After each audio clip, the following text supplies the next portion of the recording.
Okay, ladies and gentlemen, you may be seated. Good morning, everybody. We are back on the record, this State of Ohio versus Raymond Tensing, case number B1503961. The jury in progress.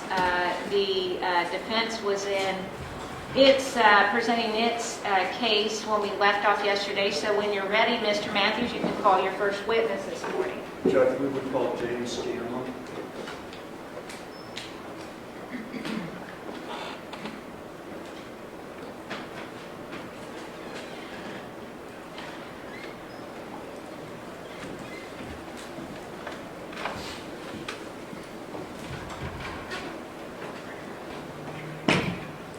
You do solemnly swear that the testimony you're about to give before this court and jury to be the truth, the whole truth, and nothing but the truth, so help you God.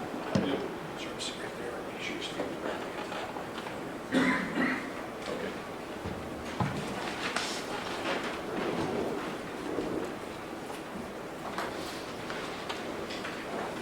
Mr. Scanlon, would you start out by stating your name and spelling your last name for the record, please? James Scanlon, and last name is spelled S-C-A-N-L-O-N.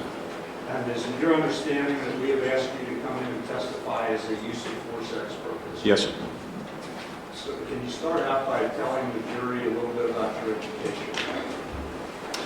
I have a bachelor's degree from Ohio Dominican College in criminal justice. I began my career in the Columbus Division of Police. Stipulate his next for use of force. I would like to talk about his background a little bit as a Columbus police. That's fine. Sure, go ahead, but you don't have to go to the length you would since there's a stipulation. He's an expert Thank on you, Your this, Honor. of course. Jim, how were you employed during your career years? In 1978, I went through the Columbus Division of Police Academy. I started out on patrol, and I worked patrol for 8 years.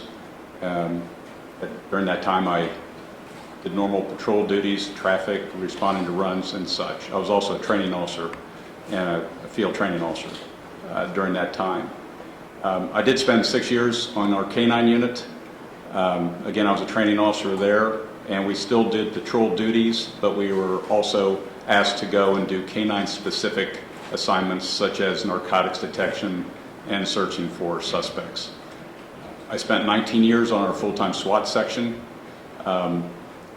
Again, we did specialized things like hostage barricade situations and narcotic search warrants, but we also assisted patrol on a daily basis, looking for wanted felons and the such. And this was all with the Columbus Police Department, is that correct? Yes, sir, that's 33 years. 33 years. Are you currently employed? I am. I'm a co-owner of the North American SWAT Training Association. And what is that exactly?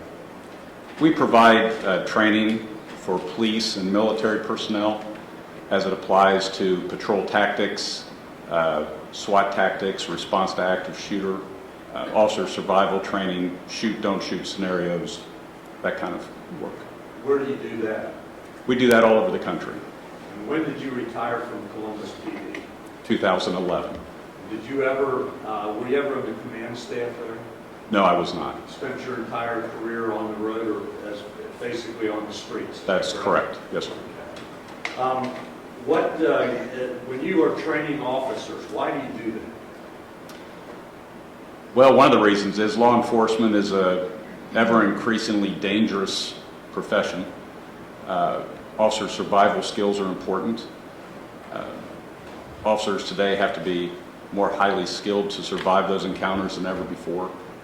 There's terrorism, there's all kind of increased crime and threats out there. So our goal is to provide concepts, some tools for officers to when they do encounter these violent situations, that they can survive them and get home at the end of the tour. And when you are teaching officers, is there only one way to accomplish various things they need to accomplish? There's virtually never just one way to accomplish one training tactic. As a matter of fact, we emphasize that in our training. We can't teach one way to do things. No matter what the discipline in law enforcement is, we say that based on the situation they're given, if they can follow certain guidelines, concepts, then it can be helpful sometimes, but there's not just one way to do any one thing. And so when you're teaching somebody, for instance, you teach how to respond to a threat. And is there that's a yes? Well, I mean, yeah, we teach, there's a multitude of threats. Like when we're giving either advanced patrol tactics training or response to active shooter situations, there's so many different types of all of those that we can't run every scenario, because even if we ran 1 million scenarios in a given school or class, the scenario that the officer will be engaged in the day it happens to them, it won't be one of those scenarios. So we train in concepts, in philosophies. We have them base their decisions on what we have provided, but it's not our way or the highway. When they come to our school or my class, I say to them, take what you can from this and apply it if applicable. Take then from what you've learned from other classes or schools that might be something different and apply that when it applies. But take everything in training you can and try to survive or get through an encounter the best you can.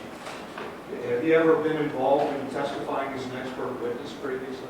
Yes, sir, I have. How many times? 5 times. And on whose behalf did you testify in those cases? It has always been on behalf of the police officer. And why is that? Number one, I can only remember twice when someone's asked me to testify against an officer, and in both those cases, my thought was the officer was, after reviewing the case, was correct in their actions. I don't testify for a living. I'm a trainer by profession. These situations only come up now and then. Again, I've only done it 5 times. And so I only do it when I feel strongly about the case. I'm not in a position where I have to take close call cases. I only do it when the innocence of the person involved is clear to me. So I've turned down many, many cases. I don't get involved in them unless I'm convinced. You're convinced that you're testifying for the law, on behalf of a law enforcement officer, correct? That's right. In the past, that's been the case. I've only taken the cases that I've known that they were innocent. I've turned down cases when I thought they weren't, or if I thought it was a close call. Okay. How did you become involved in this case? I remember hearing about this case in the news, because, of course, I live in the Columbus area, and I heard there was a shooting down here in the Cincinnati area. I heard about it within a day or two of the shooting. And I wanted to keep track of it because I keep track of those things based on the schools I give and the classes, because we're also involved in legal concept training for officers as it applies to deadly force situations and shoot, don't shoot.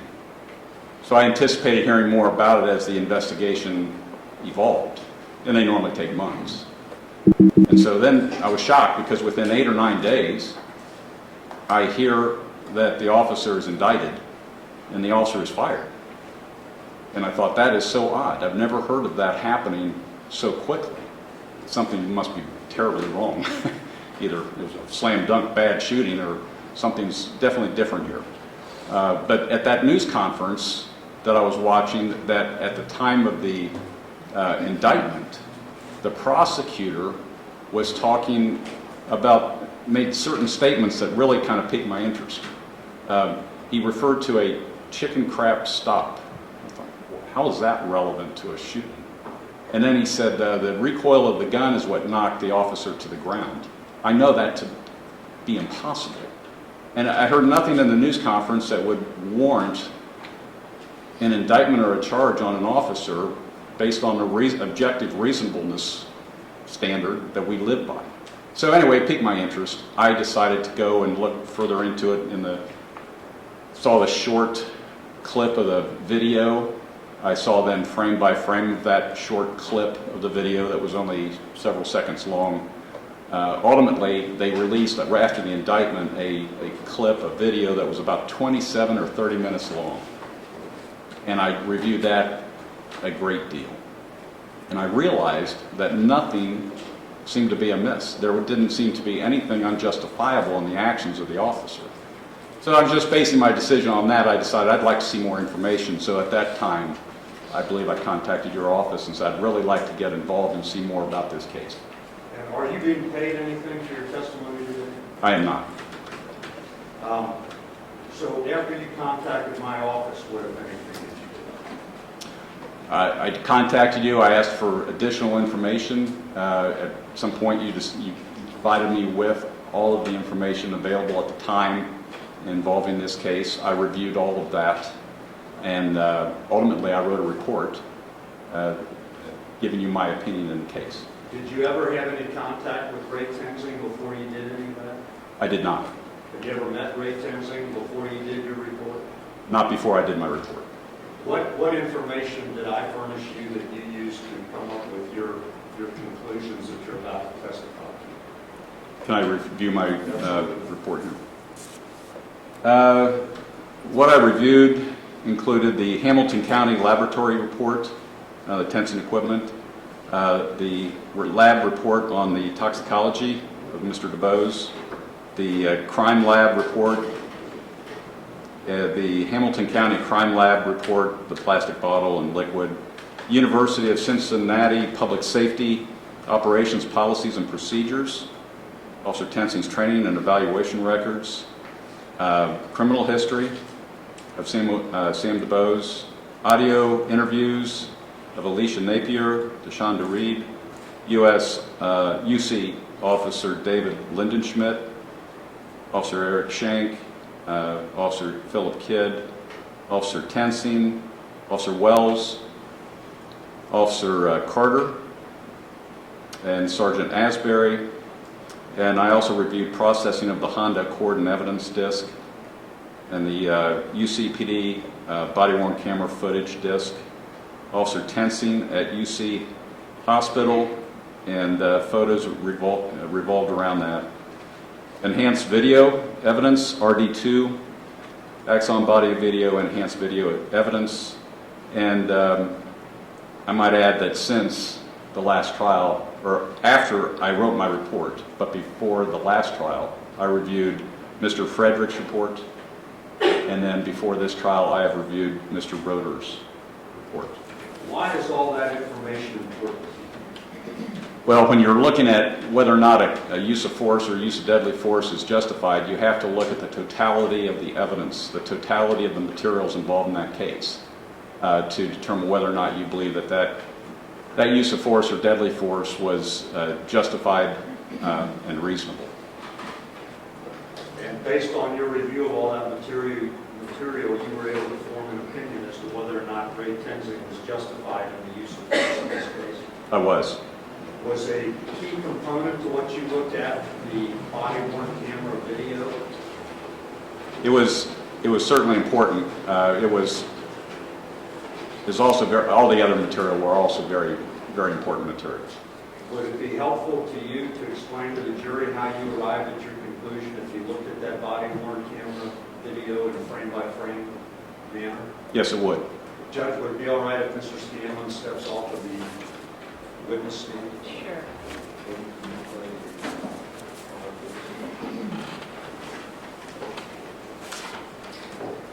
Where would you like me to? I guess right there, if you can see Okay. from there. Now, you've made notes of the various frames that you think are important, correct? Right now. And would you just, do we have those in here? Okay. Can we just play it forward slowly and you describe what you're seeing, or ask Peggy to stop when you would like to explain? Yeah, if we could get to frames maybe 18. And I don't see the numbers up here. We don't have numbers. Oh, I see. Okay. Well, right now, of course, what we're seeing is Mr. DeBose in the car, and then what has happened prior to this is Officer Tensing has made the stop. Of course, and he was, just to give you a little heads up on how this started, but he saw the plate was not on the front of the vehicle. He ran the plate immediately, came back to someone under suspension, made a turn, decided he was going to make a stop. When he activated the beacons and the siren, the car was what he called slow to stop. Okay, let me interrupt you there. Is there anything unreasonable about what he has done up to this point? None. Nothing has, no, it's all very reasonable, and the stop was, of course, very official and very proper. Okay, go ahead. Of course, then when he stops the car. It finally stops at this location. He approaches that vehicle and very politely explains why he's there and starts talking about receiving a driver's license or whatever. And the threat level or the threat indicators, as I would put them, or suspicion, or the things that make you uncomfortable started really clicking in. Because Mr. DeBose was very evasive. He didn't want to talk about his driver's license. He wanted to show Officer Tensing the license plate, which Officer Tensing said, okay, I get it. I don't need to see that right now. He again was asked about his driver's license, and he was very evasive. That's when I think Officer Tensing saw the bottle, the gin bottle, marked gin on the floor, got that up. So as this thing was going on, suspicion in a reasonable officer was going up.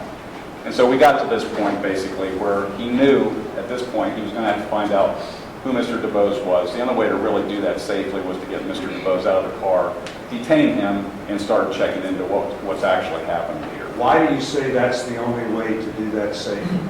That's just normal procedure, that you have somebody who you don't know their identity.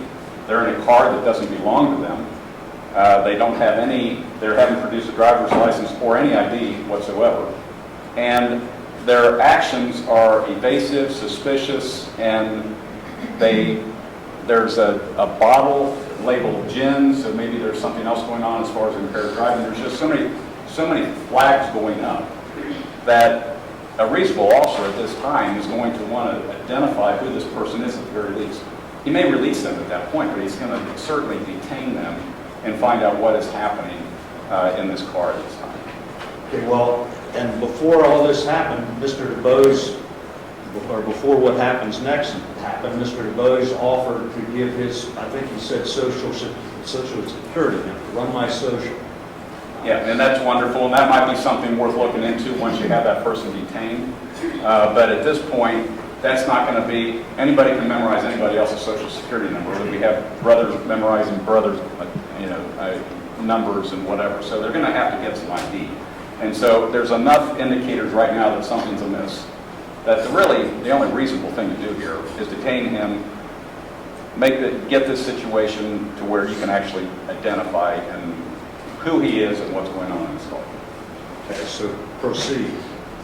Okay, so Officer Tensing is reaching for the door. He said, we're going to go ahead, please release your seatbelt. And then he went for the door as if to indicate, yes, we want to get you out of the car. And so, again, it's going to be difficult for me because I have these listed. But if you would just kind of go frame by frame, and we'll see how this goes. So he's reaching for the door.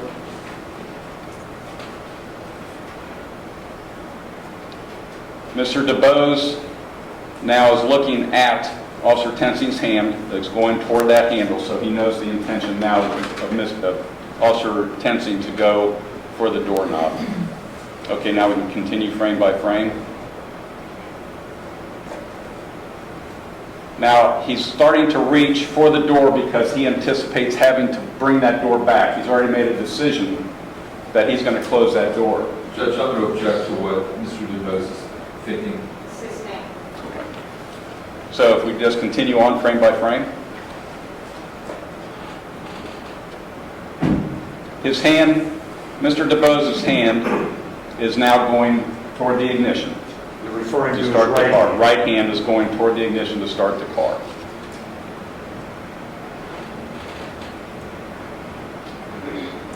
Mr. DeBose is now closing the car door with his left hand.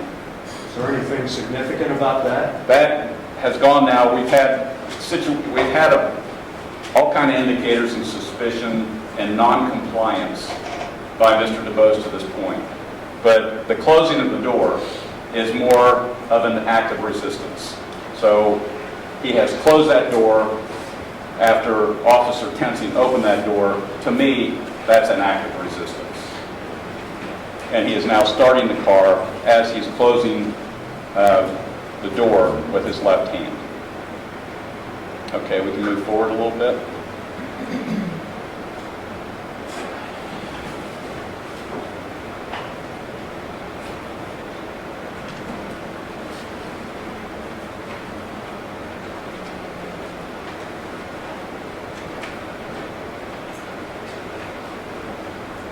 So the door is closing, and the car is beginning to start. He's starting the car with his right hand.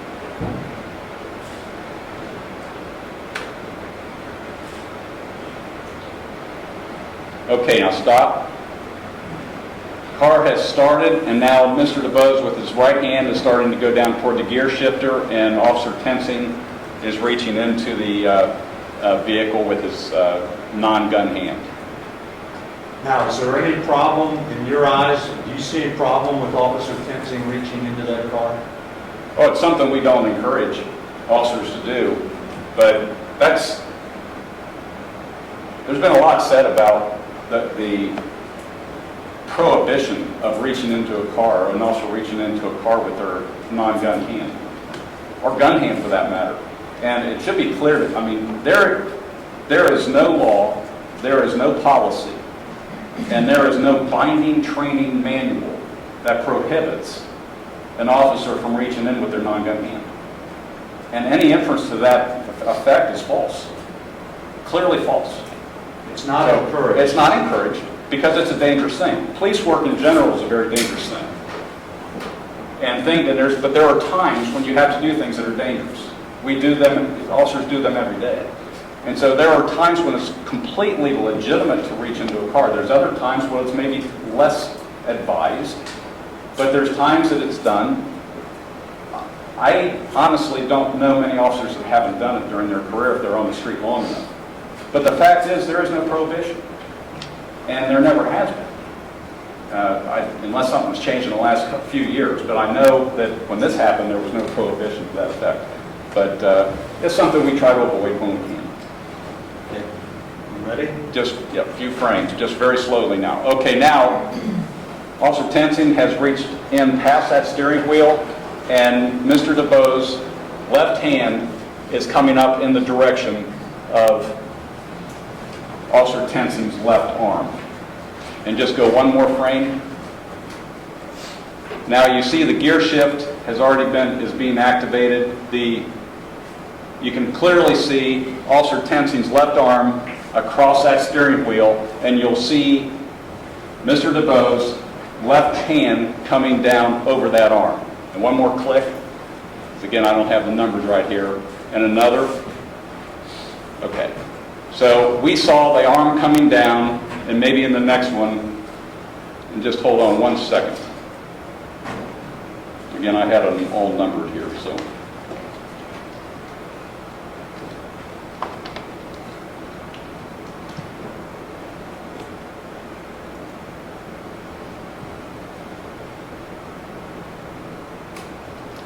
Are we at 142, 143?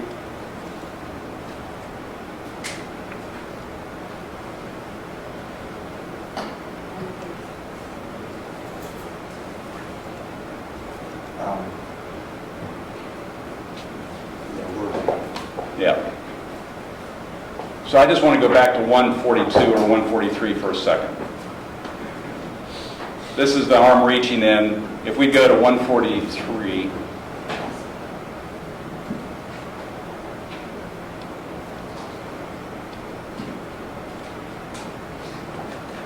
Mr. DeBose's left hand is coming down over the top of Officer Tensing's arm.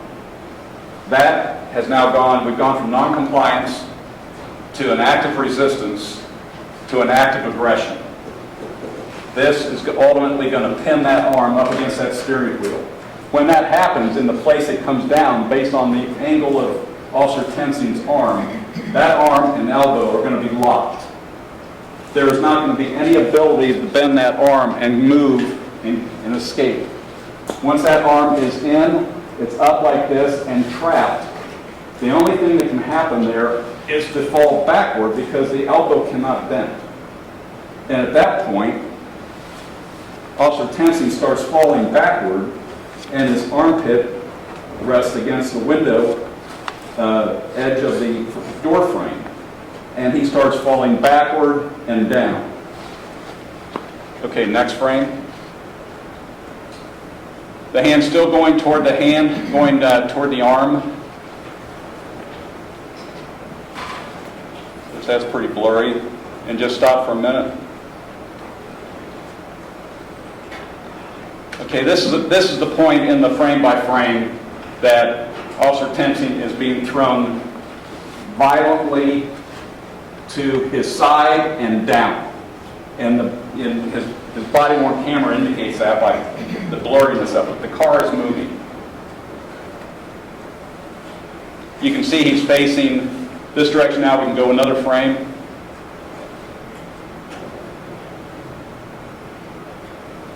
Again, you can see the hand up against the steering wheel. That's behind that is what is where Officer Tensing's hand and arm are, right behind the hand that's pressed up there.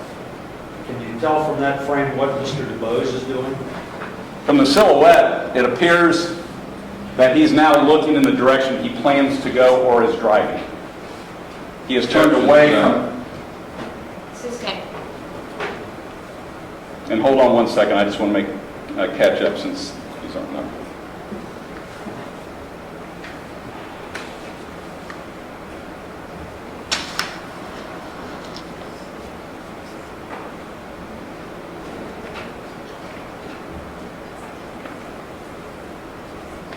Okay, another frame. You still see the hand pressed up against the steering wheel. Behind that is Officer Tensing's arm. And again, I think it's very significant the fact that that arm is in to the other side of the wheel. The hand is beyond this, and it is locked out. He has no ability at this point to do anything but to go in that direction backward and down. If you twist your elbow like that, your wrist, you have no choice but to go in the direction that the force is taking. Okay, the next slide.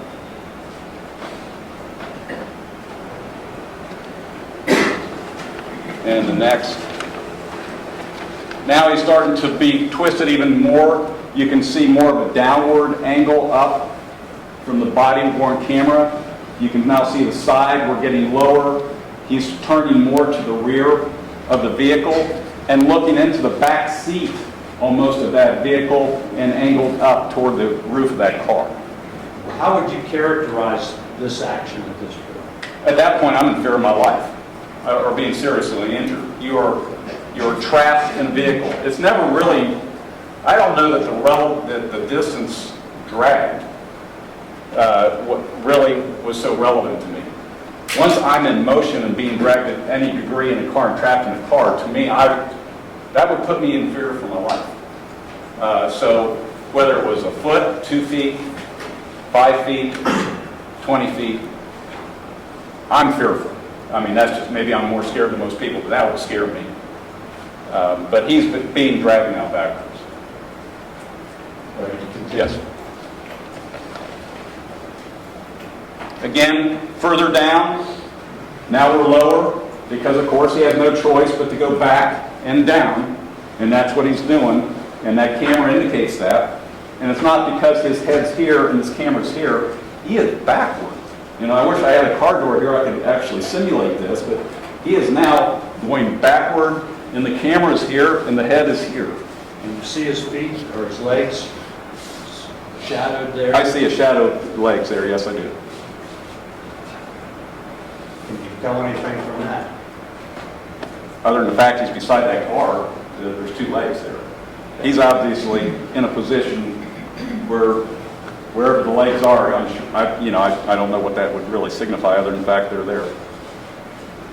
Go ahead. All right, and stop. Again, we're lower now.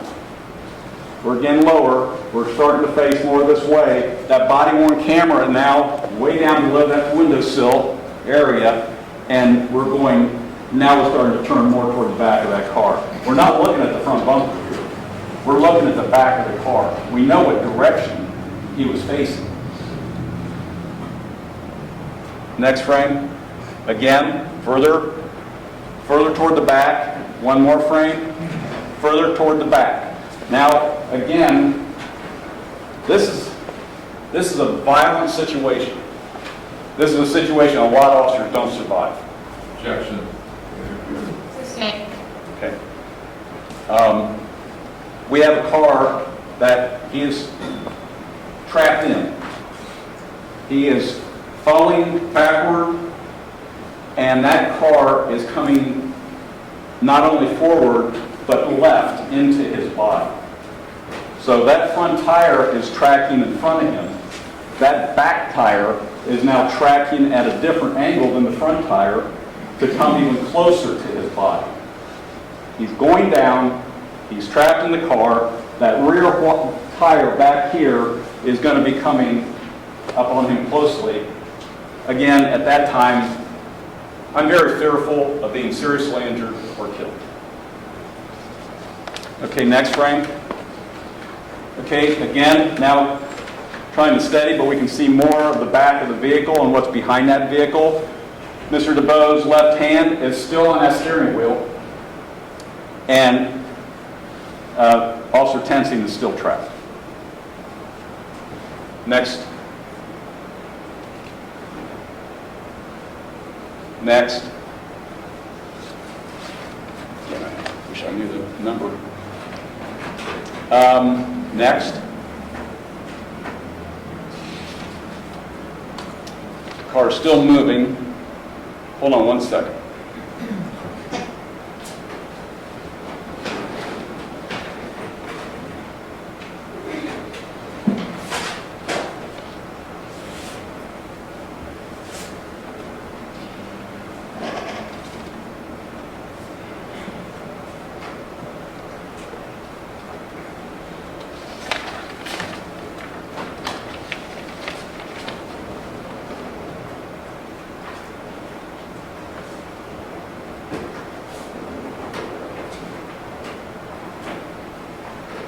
I apologize that we don't have the numbers. Oh, it just takes me a second to catch up here. Let me see.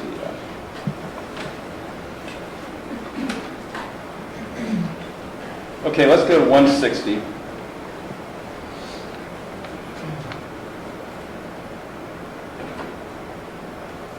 Okay, now it's going to clear up a little bit, but now we're really facing the back here. We're actually seeing he's turned so hard to the back now.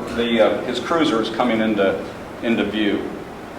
We still see that Mr. DeBoe's arm and hand is outstretched here. Okay, next one.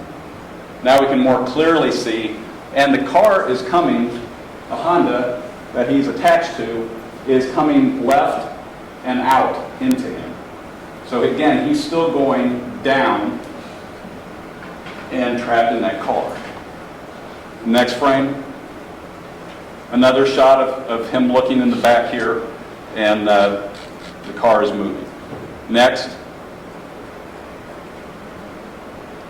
Again, just another view of the vehicle. We know that he's actually turned all the way to the back now.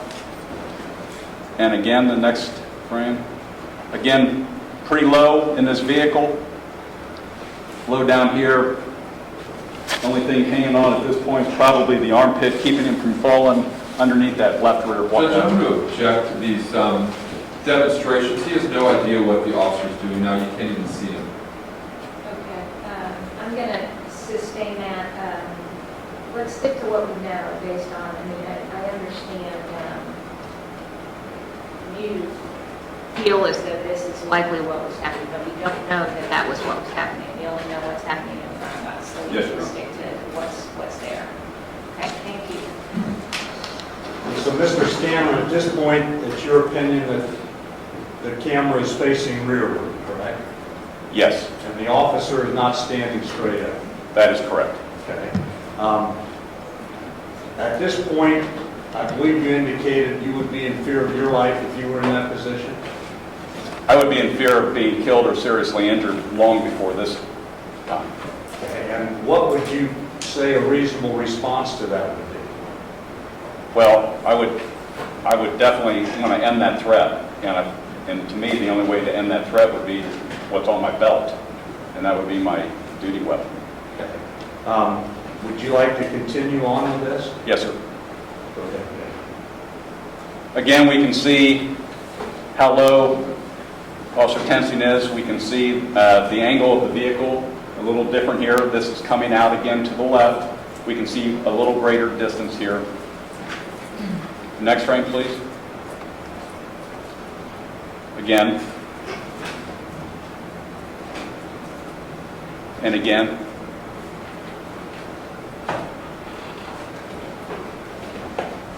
Now we can see Officer Tensing's hand reaching. He's backward and... Objection. Judge, does he understand your instruction? I'm sorry. I'm sorry. Okay, we don't, I get it, Mr. Deere, we don't need to be rude. I've given all of Judge, the... I wasn't being rude. All I right. thought you told him not to do I that. did, but I did. All the experts would have done the same thing and have been stopped mid, and they all seem to interject what they think is happening. So Judge, I don't mind him saying what he thinks, but not demonstrating. Okay. Go ahead. Yes, Your Honor. At this point, Officer Tensing's reaching in the area of a seatbelt. The camera angle appears to be low. The camera appears to be facing the rear of the vehicle to where you can see the cruiser in the background. So he's moving backward and falling. And I would be fearful at that time. Okay.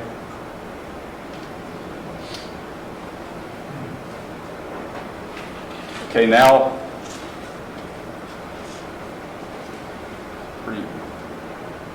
one more click, and now we can see the gun coming into the frame in Officer Tensing's right hand.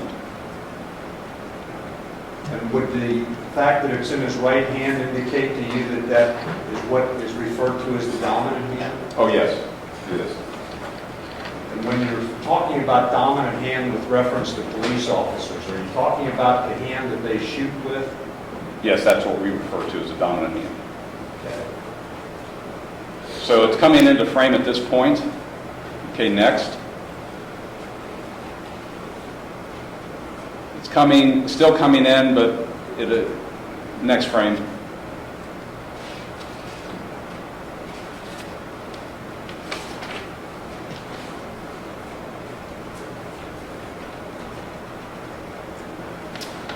I think that the significance of this, you can see the right arm of Mr. DeBose has gone from lower on the steering wheel to up high to the 12 o'clock, which indicates the left turn into Officer Tensing. Sorry. And next, please. Gun is still coming into the frame. You can see Officer Tensing's arm is outstretched. Next frame.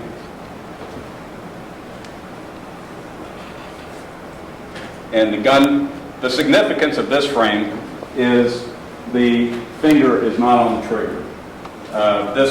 There's a couple times you'll see in these frame by frames, and maybe you've seen them already, where the gun has been in view, and really Officer Tensing has shown very good trigger control and very good gun safety in not having the finger on the trigger until he actually wants to shoot. And even after that, you'll see him on the ground spinning with the gun up in the air, and the finger will be on the side of the gun as opposed to on the trigger to prevent any kind of an accidental discharge. And next frame. Again, no finger on the trigger. The gun is coming up. Next frame. Again, facing backward. The car is moving. He's falling backwards, and the car is moving into him to the left. Next frame. The gun is still coming up. Next frame. Next frame. Now, very low. We're really low in this situation. The falling backwards and being thrown to the left, and that, to me, is a very scary thing. And more distance between that vehicle and and Officer Tensing's cruiser, so the car is obviously moving. Next frame. And next frame.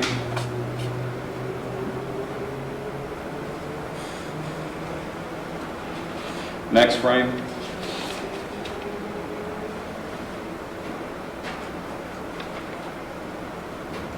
And hold on one second. What frame are we at now? Can you tell me?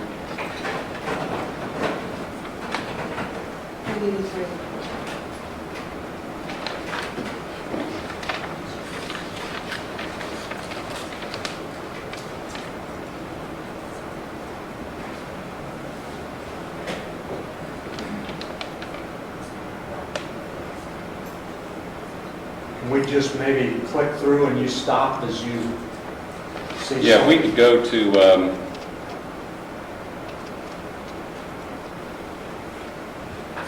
192.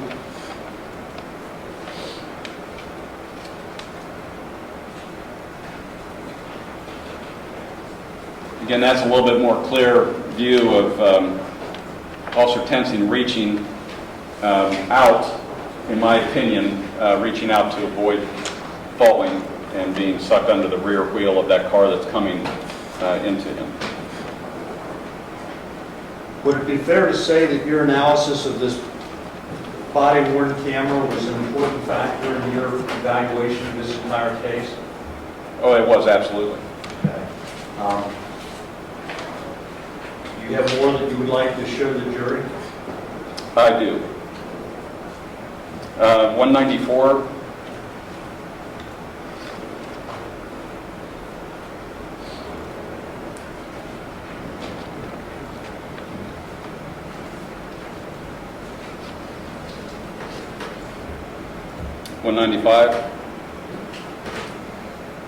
That's where the arm is also very clear of Mr. DeBose. The right arm has come up over the top of the 12 o'clock position, showing him turning hard left into the body of Officer Tensing.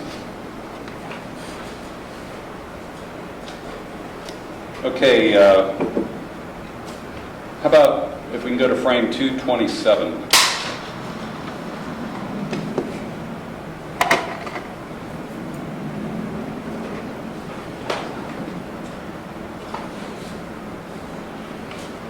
Now this is after the shots fired. Just to be clear, I don't want to mislead you on this. But 227 starts where it's clear that Officer Tensing is still being dragged backward.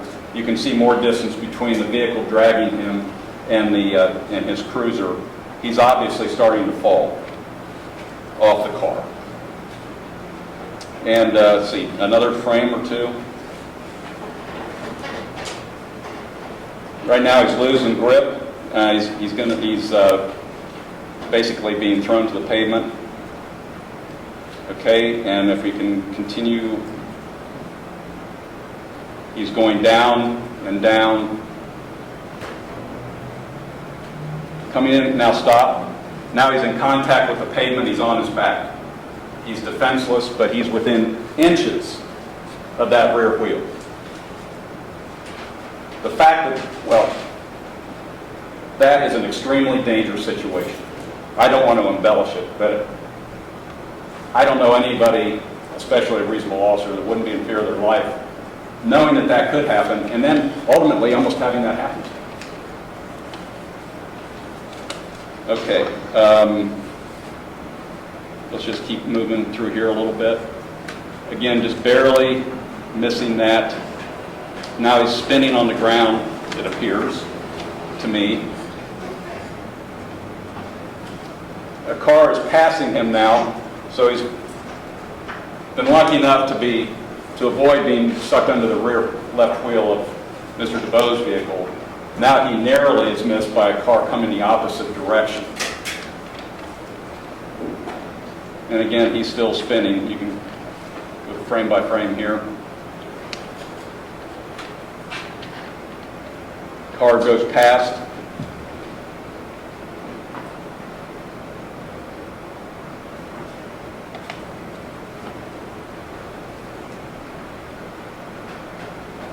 And again, this has all happened within less than 3 seconds. Yeah, like 2.8 seconds, and we're talking about this for much longer time. But yeah, this is evolving.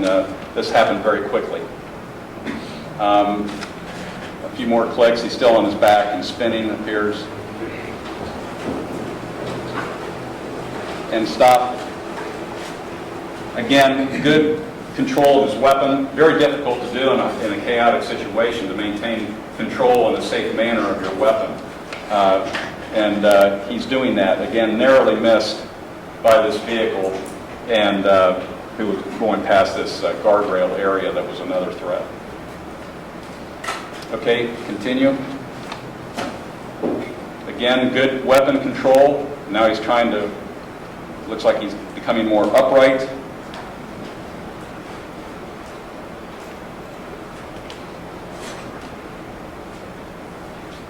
And now he's regaining his feet right at that sign. A very traumatic event.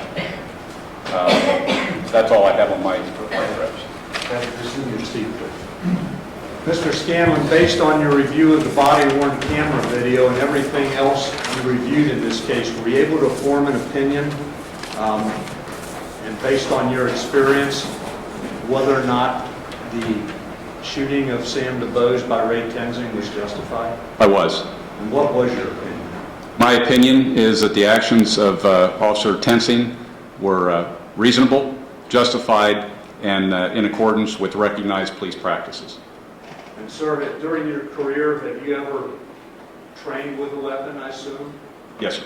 Have you ever fired the type of weapon that Officer Tensing had that day? I have.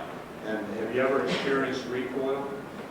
With that weapon, or most any semi-automatic handgun, the recoil might be something that would cause your hand to raise maybe an inch or two at the maximum. Mr. Scanlon, so it wouldn't move you from the area where you fired the weapon, is that correct? Certainly not. Yeah, that's correct. Is it your opinion that a tactical error committed by an officer would deprive him of the right to defend himself? Absolutely not. The idea that a tactical error would justify felonious actions and life-threatening actions by a suspect is absurd. I have nothing further. Okay, Mr. Teeter Cross. Sure. How many people have you shot, Mr. Scanlon? I have shot 3 people.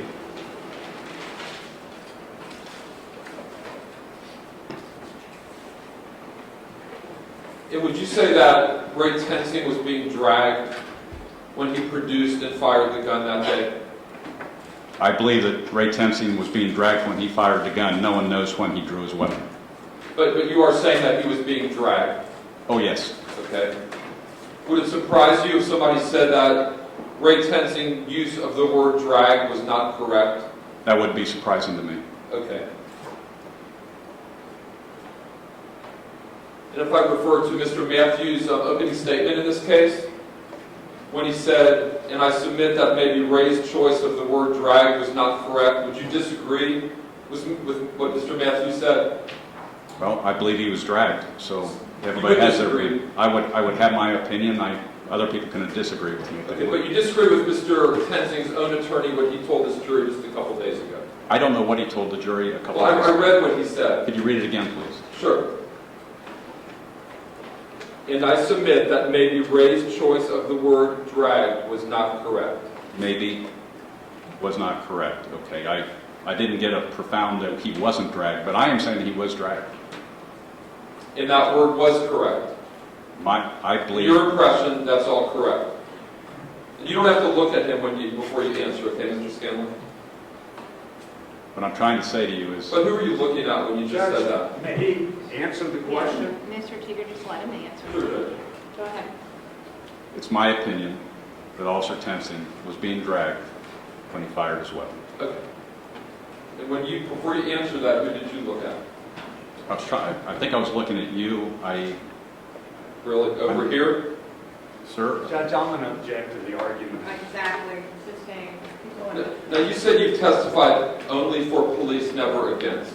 That is true. Have you ever offered to testify against a police officer? I would be willing to, but I've never been put in a position to be asked. Never been asked. I've been asked 2 times. To testify against an officer or? Been asked 2 times to testify against an officer, to review cases against an officer, and in both those cases, I thought the officer's actions were justified, so I did not. Gotcha. And in the last trial, you said you testified 5 times. That includes the last trial, fair to say? Yes, sir. And when you were asked, have you ever testified against the law enforcement officer, and your answer was no, I have offered to, but I've never been retained to do so. Yes.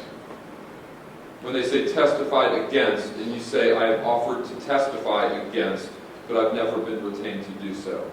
Did you say that? What case are we talking about? All I know is I haven't reviewed all my testimony. Let me just help you out here. This is when Mr. Matthews asked you questions back in the first trial. And he asked you, have you testified as an expert? You said, yes, sir. How many occasions? The answer has been 4. And his question was, okay, and have you always testified on behalf of the law enforcement officer involved in an officer-involved shooting? And your answer was, I have. And then Mr. Matthews' question was, have you ever testified against the law enforcement officer? And your answer was, no, I have offered to, but I have never been retained to do so. All right. I had offered to review cases, but I have offered to review cases, but no, I have not offered to actually testify. But would you agree with the question that he asked you last time in your answer, have you ever testified against the officer? You said you offered to, meaning you've offered to testify against the officer, but you've never been retained to. Yes. Did you say that back then? I believe I did. Was that wrong? It depends on how you look at it, but I guess technically it could be that I offered to review cases, but I didn't necessarily offer to testify. It's kind of one and the same. Okay. And you wouldn't say that you're biased for police, would you, Mr. Scanlon? I've been a police officer for 33 years. I highly respect the profession. The one thing I hate most is a dirty cop. I've arrested dirty cops. I enjoy doing so. I may be biased toward the profession. I'm certainly not biased towards bad cops. So certainly doesn't influence me here. Sure. You said you don't go out looking for cases.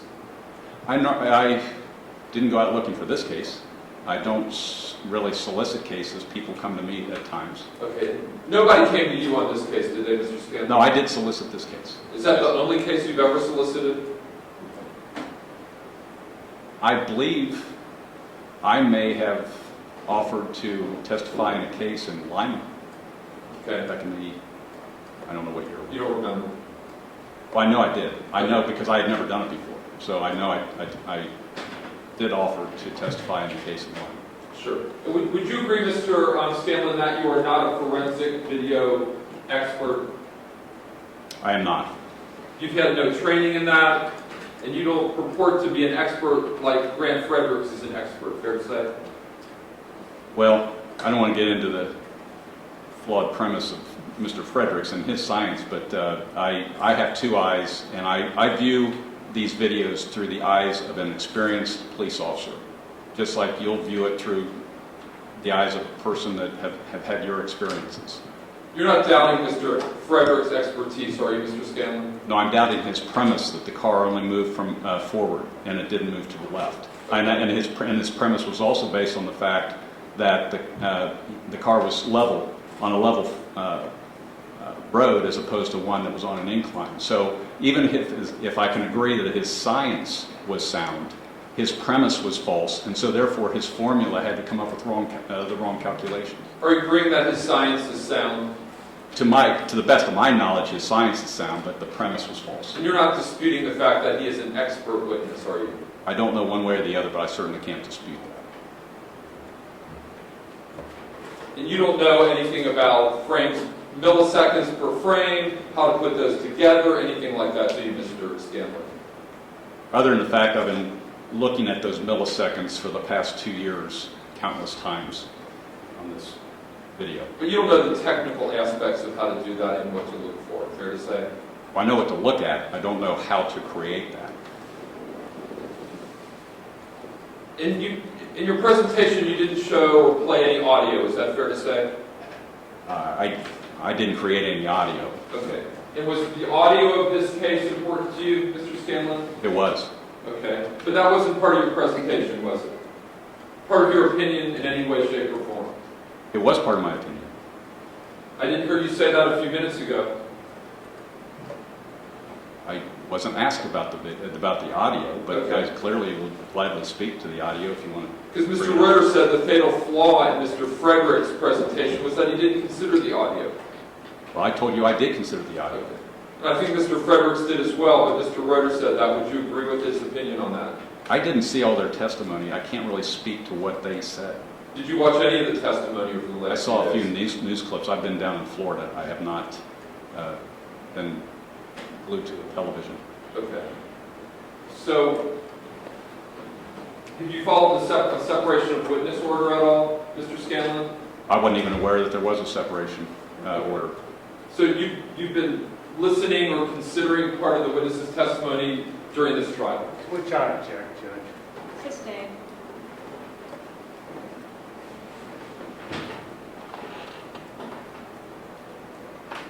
You know, when you played your clips, was there a reason that you skipped over the clip where the shot was fired at the camera angle at the time?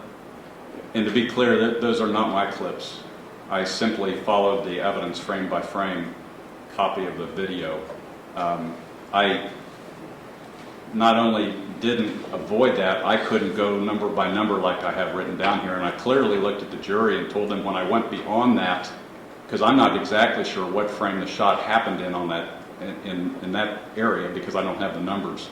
But I want to make it clear to you when I moved past that, when we went to, I think, 227, that just so you understand, the shot has been fired at this point, just so you weren't misled by anything I said.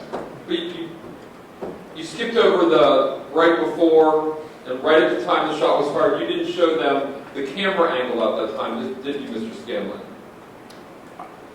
You didn't. Again, I didn't have... Let me ask my question. You asked Mrs. Kreider to stop a number of times. I did. But you didn't ask her to stop at that point, did you? No, I did not.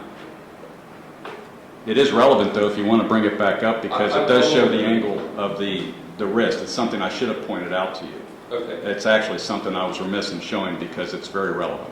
Sure. And you say that Ray Tensing was being dragged when he produced and fired the shot. Fair to say? Fair to say that Officer Tensing was being dragged when he fired the shot. And you agree that Mr. Tensing pulled the weapon, and did you need to look at him again, Mr. Scanlon? Sir, I just dropped my pen top, okay? That Yes, Mr. All right, gentlemen, let's get sidebar right now. Sure. And Mr. Gregory. Lady. Sorry. Yes, Andy.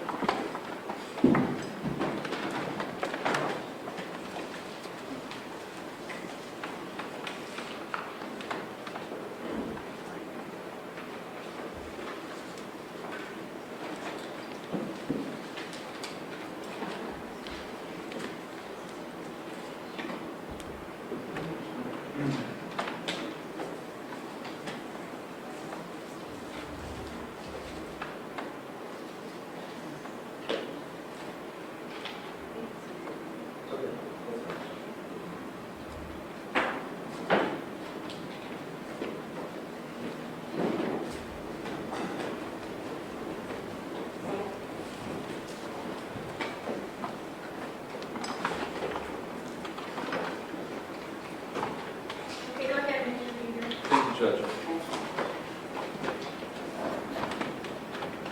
Would you agree that Mr. Tensing pulled his weapon to shoot Sam Dubose?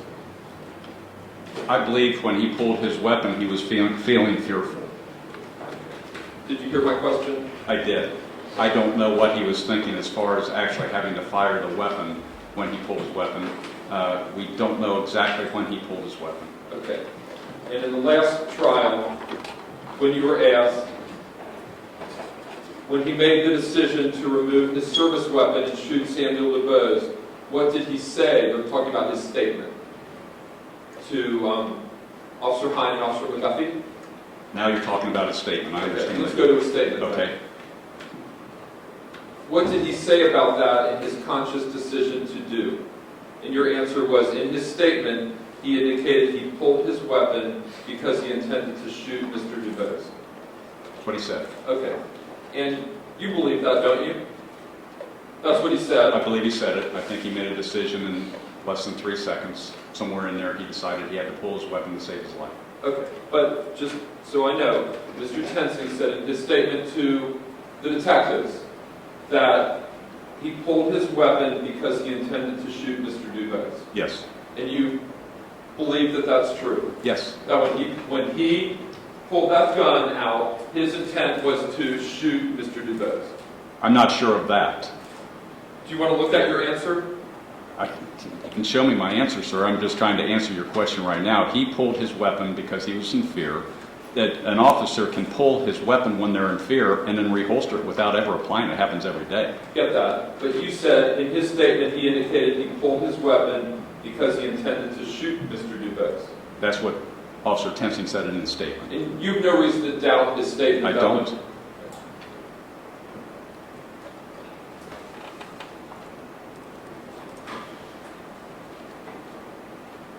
I could go, Mrs. Friday, to maybe Mr. Frederick's right back there.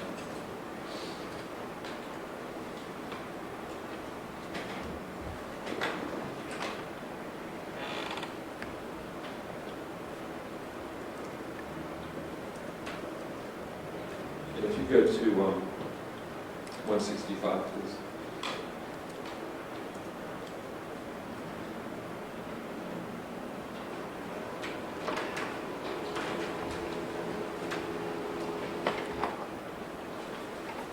And Mr. Fredericks, in his testimony, I think, talked about a crack in the road that he felt was important in this case that had not moved. Did you consider that crack in the road, Mr. Scanlon? I considered his entire report. But you wrote your report before he wrote his report, didn't you, Mr. Scanlon? I did, and I testified, though, in the first trial after I reviewed his report. Okay. But he had said that crack in the road was really important because it shows that the vehicle had not moved at that point. And if you could go to 166. I'm sorry, could you go back to 165, Mrs. Frederick? That's 1.255 seconds until the shots fired, and now 166. That's 1.222, I think that's like 23 thousandths, maybe even less than that of a second. That his gun is out. Mr. Tensing, would you agree with that? I'm sorry, do you see his gun? I'm having trouble. That's okay. They say first image of Tensing's gun right here. Okay, Would you agree with that? it looks like it could be, yes. And Mr. Frederick said that that crack in the road showed that that vehicle had not moved yet. Would you agree with that or disagree? I would not necessarily agree because I think his premise that he based all of his science on was flawed. Okay. Even though you're not a forensic video analyst, you're not an expert in that field. No, but I do know the car turned left, and he said it went straight. And I do know it was an uphill grade, and he didn't take that into account. So I know that those were his two premises, and those both were false. Did you hear him testify this time where he talked about being at the scene and observing the grave? No, I saw him testify last time. I don't think he had been to the scene when I was testifying Okay. last time. But would you agree that it takes a period of time for somebody to pull their gun out of their holster? Well, it would certainly take some time. How much time would you say it took? Oh, there's no way to know that. There's so many different types of holsters, different types of weapons. It's based on training. It's based on physical agility. It's based on age. It's based on so many different things. There's no way to calculate how long it would take an officer, and then one officer as opposed to another officer, to pull their handgun. Okay. Well, would a second, that would be pretty fast, wouldn't it? Yeah, I'm not going to guess on how long it would take. There's no way to even create an average or a best or a least efficient. It's impossible. No one's ever done that I'm aware Would it be fair to say that that would depend also on what you had to do to get it out, like what buttons you'd have to push or hoods you'd have to put down? Yes, And that would lengthen the time it would take to pull it out of the holster. it would. And you had said, just so we're clear, that Mr. Tensing said he pulled his weapon because he intended to shoot Mr. Dubose. He did say that. And would you agree that he would have pulled his weapon way before we see it in that frame? No. way before I have to have I have no concept of what way ahead means. Well, it would have taken a period of time for him to actually go to his side, grab his gun, do all the safety mechanisms, pull it out, and then get it to that position. Would you agree that all adds time? Time would elapse. So there would have been time prior to this that he would have done all that, right? There would have been some time, yes. And the time to the shot here is 1.222 seconds. You don't disagree with that, do you, Mr. Scanlon? I have no way to know one way or the other. I just don't. Okay. Can you go to...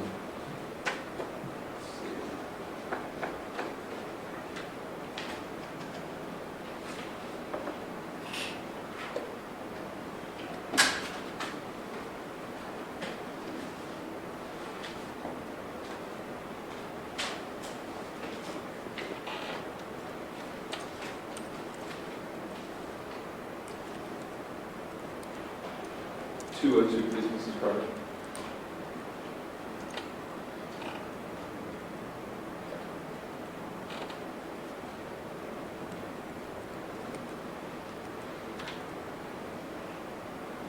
And that's when Mr. Frederick said the shot was fired?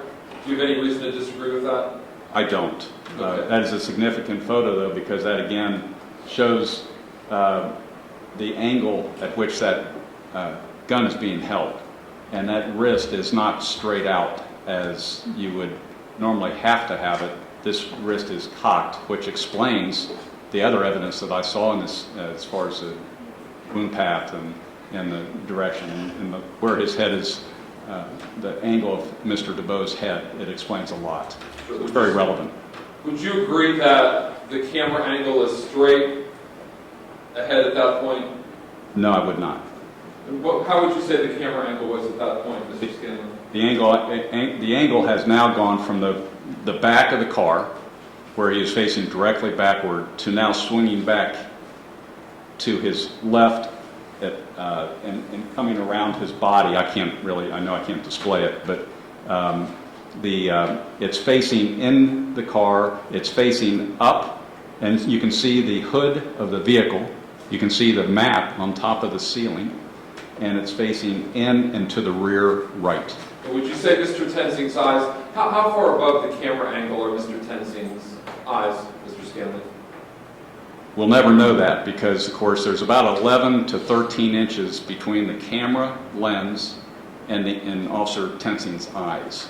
So if he's standing straight up, it would be actually 11 to 13 inches above the camera lens. But in this case, since my theory is, because you can see the ceiling in the car, that his head is tilted far to the left, and so it's 11 to 13 inches away, but it's to the left, it's not above. I'm glad we agree that it's your theory. Well, That's what you said, wasn't it? yeah, that's correct. Okay. And at that point, it looks like Mr. DuBose knows what's coming, and he's putting up his hands to try to shield himself from that shot point in his head. Doesn't it? There's no way to know that at all. I talk about theories, but he's backing away.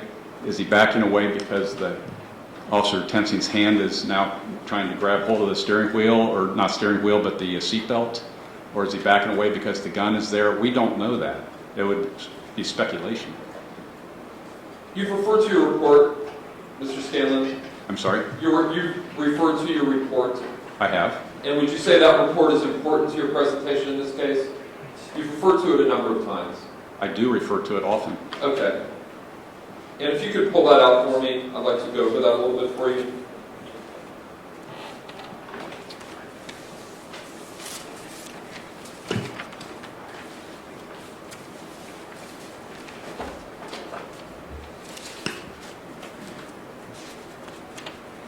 Okay, sir.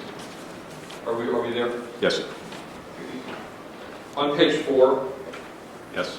if you look at analysis of event, Yes. you said that the actions of Officer Raymond M. Tensing were objectively reasonable and in accordance with recognized police training, techniques, and best practices. Did you say that? Yes, sir, I did. Okay. And you know the OPATA rules on reaching into vehicles, don't you? I do. And that says never reach into a vehicle. Does not. Okay. And we've showed this a couple times where there's an OPATA document that on the first page it says don't reach in with your dominant hand. But see, it doesn't say that. It says should not. In police language, there should not, will not. Should not is a suggestion. It's a guideline. Will not is more binding. But nothing in the OPATA manual is binding. It wasn't part of the policy. It's not part of law. So, but it did not say never. Okay, but you said his actions were in accordance with recognized police training and techniques and best practices.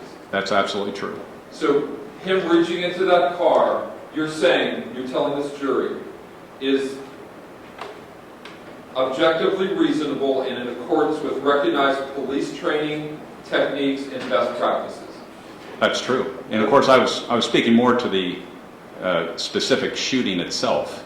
But certainly that's not, my statement's not negated in my opinion in any way because Officer Tensing reached in with his left hand to that car. Okay.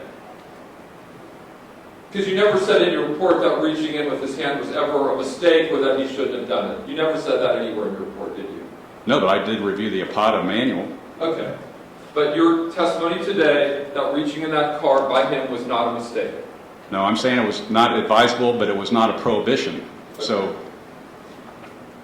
State's Exhibit 20, looks like 1A. Do you see that? I do. What's that say, Mr. Scanlon? It says never, never, never reach into vehicles. Do you agree with that? No, absolutely not. That's absurd in police work. Yeah, that would never, you could never follow that. I've done it before, and had I not, people would have died.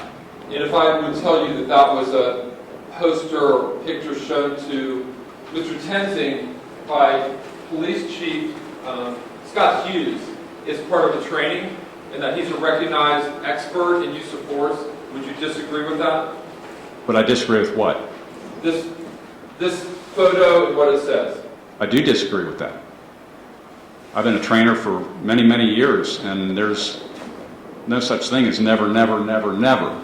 In very few cases. I've reached into cars and gotten keys, turned off a car of a drunk at a stoplight that had I not, if I just tapped on the window and that foot came off the brake, he would have gone into and probably killed a family of 5 or more. Sure. And so that is an absurd rendition of what training should be all about. And so do we avoid it? Do we discourage it? Absolutely. Do we say never do it? No. Was that drunk passed out when you reached into that car? He was. Okay. And when OPATA is talking about reaching into a car, would you agree, Mr. Scanlon, that when you reach into a car, there's different degrees of reaching into a car? Can we agree on that? Well, which ones apply to never, never, never, never? Let me ask you this. If you're told not even to reach into a car to get somebody's driver's license, that the person should hand it out the window and you should get it there. You should not go and even to get that. Well, again, maybe I'm old school, but my thought on training is what we do is we give guidelines. We create concepts. There's a million ways to make a traffic stop. For instance, in this PowerPoint, someone came up with probably a fairly decent training event. And they came up with a PowerPoint. I do the same thing. I took the same course that the chief did. And I create PowerPoints in training. Judge, I'm going to object to his answer. I think he's gone beyond the scope of the question. He asked the question, he's Right. just answering. Let him finish the answer, but let's try to keep things moving. Go ahead. So my point, I guess, is that there's all kind of trainers out there. They all come up with certain curriculum. And like I tell all my students, take mine, take what you can from it, discard what you can't. It's not my way or the highway. There's not one way to do it. Some other person through OPATA will come up with another PowerPoint that maybe not have this in there. Maybe they'll address when it's actually important to reach in, when there's And so there's many different ways to do it. It is not the Bible. It is not binding. It is not a prohibition. And that's what it's been made out to be, and I think that's misleading. Would you agree that going in to knock out the keys of a car that's already started would be the most extreme type of a reach into a car? No. Okay. Let's go to some more of your report.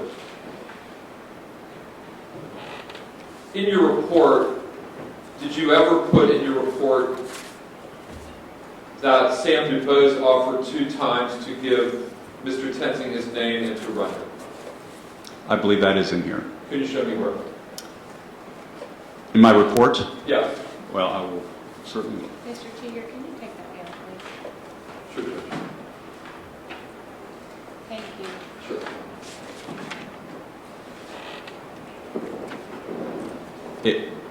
You may have to ask me that again. I might be a little tired here, but you're referring to my testimony? Your report that you're looking at that I asked you to refer to that you said was so important. When you said, I asked you, did you put in your report that Sam DuBose 2 times offered to give Mr. Tensing his name and to run him? Is that in your report? Yeah, I don't know if it is or not. Can you look for it? You said you thought you put it in there. I remember believing that to be the case. Whether I put it in the report or not, I'd have to look here. Okay, take your time.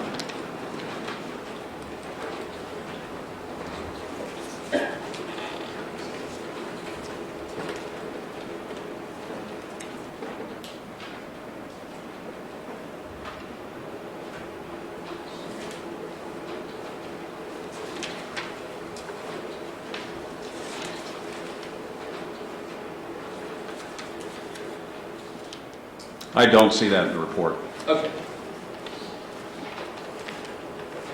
But would it be fair to say, Mr. Scanlon, that you mentioned a lot of items in your report that you thought Sam DuBose did that were improper? Fair to say? I'm sorry, ask me that again. But you gave a sequence of events, and you gave a very detailed sequence of events, but you left out that 2 different times Samuel DuBose offered to give Mr. Tensing his name, and then also offered to give to run him, which means give your social or your birthday. And I just want to have you tell the jury, why did you leave that part out? Because that kind of benefits Mr. DuBose, that 2 times he offered to give him his name.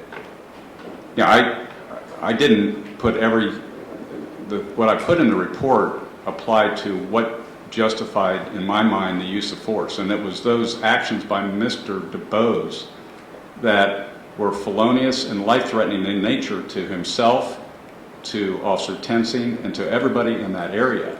The fact that he would offer to show ID, a driver's license he didn't have, is not relevant to me as closing the door, starting the car, putting it in gear, mashing the accelerator, and turning left into Officer Tensing. Those are the factors that led to his death. Okay.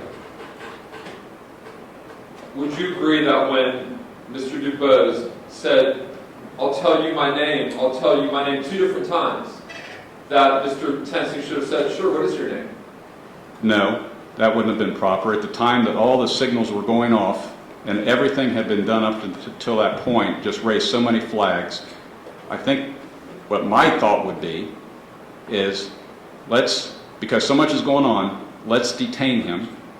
Let's find out then who he is, what his real name is, find out what his social security number is or whatever. But at that time, detaining him would have been the proper method. Okay. And then on page 4 in your first full paragraph, kind of towards the bottom, you said, Tensing asked DuBose to remove the seatbelt and exit the vehicle. I'm sorry, what page is that? Page 4, the first full paragraph. You had said, it's kind of towards the bottom, Tensing asked DuBose to remove the seatbelt and exit the vehicle. Did you write that? I'm still trying to look for it. It's page 4 you're talking about. Yes, sir.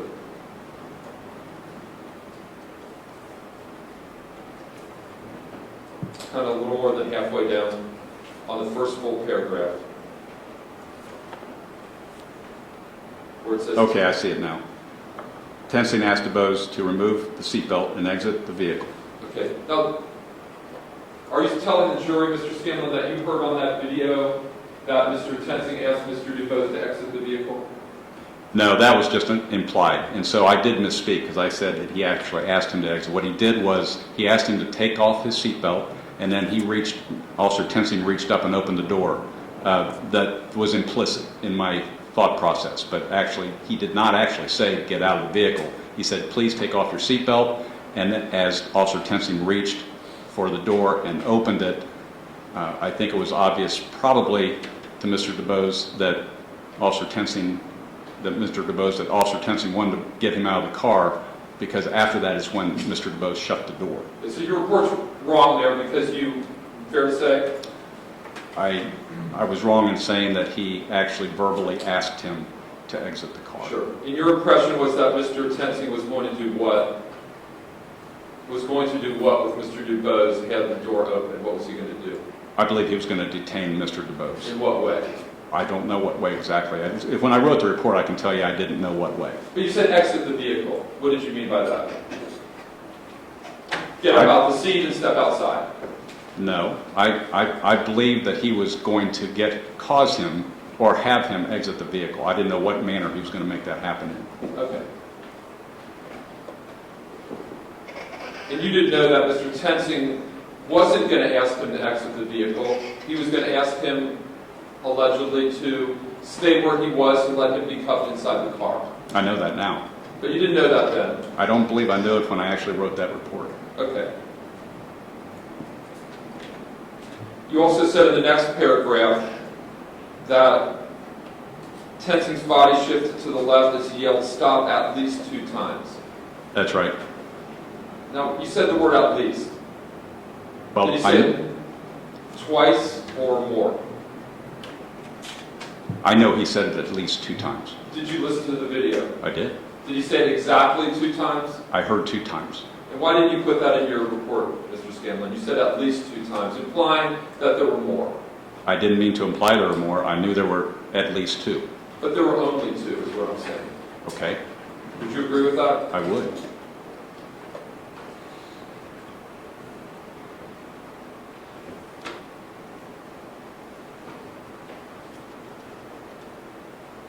You also said going down in the 4th paragraph, that Kidd and other arriving police personnel, he said that he fired 1 shot because he was being dragged and believed he was going to be run over. Officer Kidd responded, I know, I saw it. Fair to say? That's what happened. Was that important to you? Yes, it was. And could you tell the jury why what Officer Kidd says that I know, I saw it would be important to you? Well, that there were witnesses at the scene that at the time it happened agreed that they saw him being dragged.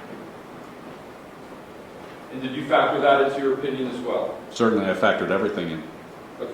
And it was important to you that there was an eyewitness that said, another officer that said they saw him being dragged.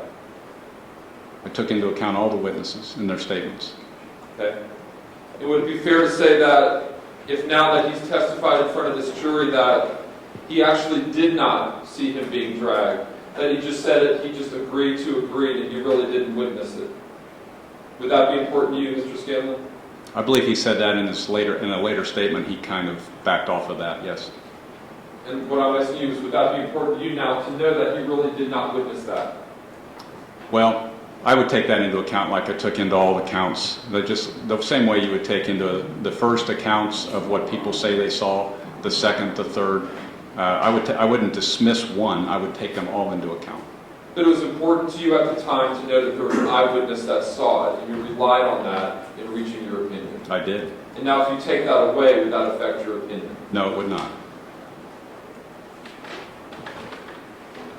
You also talked about Graham versus Connor Yes, sir. in your report, and you wrote some things down about what that law and case stood for. Yes, Fair sir. to say? Would it be fair to say that in that particular analysis, that the test of reasonableness requires careful attention to the facts and circumstances, including but not limited to the severity of the crime that the defendant police officer was addressing? That's in Graham versus Connor. Did you put that in your report? I didn't put the whole case in my report. I'll look. Okay.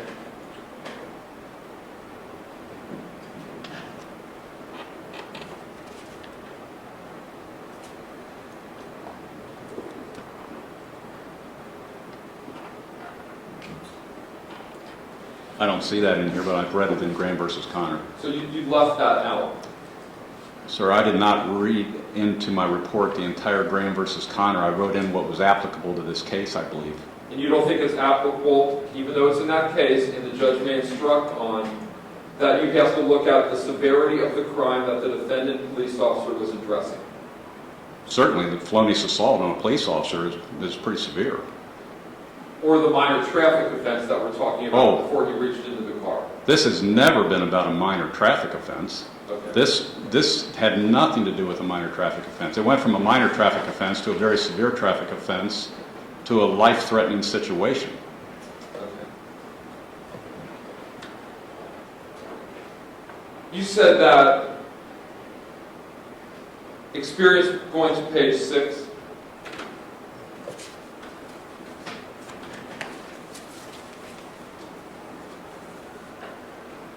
that you talk, let's see, I guess it would be the 4th paragraph. Experienced police officers are aware that air freshener is often used by drug dealers to mask the scent of marijuana and other drugs. Did you say that? Yes, sir. And were you aware that Officer Tensing did not consider that in any way, shape, or form at the time? That didn't go into any of his decision making? Which I object. Sustained. Go ahead. Do you know if that went into any of his decision making, Mr. Scanlon? The air freshener? I don't for sure. Okay. But you're saying experienced police are aware that air freshener is often used by drug dealers to mask the scent of marijuana and other drugs. And that is very true. Okay. Have you ever been shopping, Mr. Scanlon? Yes, sir. Have you ever been to Target or Kroger? I have. Have you ever been down the aisle where there's a lot of Febreze, there's Glade plug-ins, there's a lot of things that people keep in their offices or homes or even in their cars? Yes, sir. And are you saying that if my daughter has a Febreze plug-in or something in her car that she's a drug dealer? No, but if she has a bottle labeled gin and it has air freshener in it, my guess is, or any substance in it, my guess is she's going to get a different look. And they're probably, any officer stopping her is going to figure out what's in that gin bottle. But you didn't say that. You said air freshener is often used by drug dealers. That's true. And you didn't say you didn't talk about that it was in a bottle. Well, you said air freshener. I'm sorry about that, because that gin bottle was significant. But you didn't say that in your report, though, did you, Mr. Scanlon? No, I did not. And you're not saying that everybody with air freshener is a drug dealer, are you? No, of course not. But maybe those who have air freshener in a gin bottle might be suspect of either being impaired or masking the odor if it is, in fact, air freshener. Sure. And then you go on to say, in that same paragraph, Tensing asked DuBose to remove the seatbelt and exit the vehicle. Wrong again. Yes, I said that. I referred to it twice in my report, but that was because as you know, I wrote the report under sequence of events and analysis of events. And then actually you said it more than that, because in the next paragraph you said, when asked to unlatch his seatbelt and exit the vehicle, he refused. So you said it a lot more than twice. Well, I'm not taking that back. Okay. He was asked to take his seatbelt off and he refused, and he closed the door.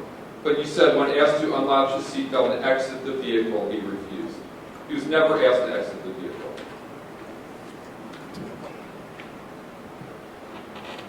No. When asked to unlatch his seatbelt and exit the vehicle, was implied in my mind. He wasn't asked to do it. He was asked to unlatch his seatbelt.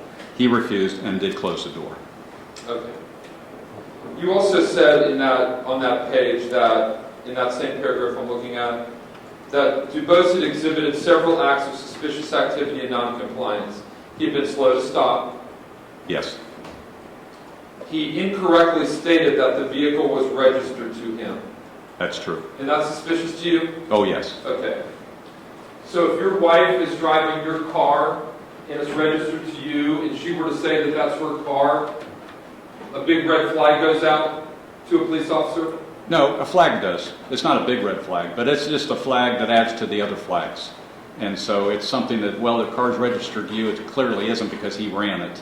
And so it just throws another flag after after the slow to stop, after the under suspension flag came up, and when he got up to the car and asked for a driver's license. So it's just everything accumulated a bunch of flags. Things weren't just adding up. As he said in his statement, Officer Tensing said in his statement, something just doesn't feel right. And that turned out to be true because the car was owned by Deshaunda Reed. They'd been together 16 years and he had every right to drive that car. Well, I don't know that he had every right to drive the car, but it was in her name.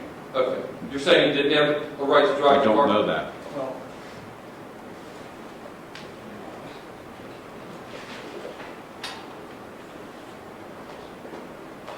Now, you say he reached into the open driver's window. Fair to say? Officer Tensing did. Yes. Would you say he lunged into the window? I would not say lunge. Okay. How would you describe a reach then, Mr. Scanlon? Can I display it? Sure.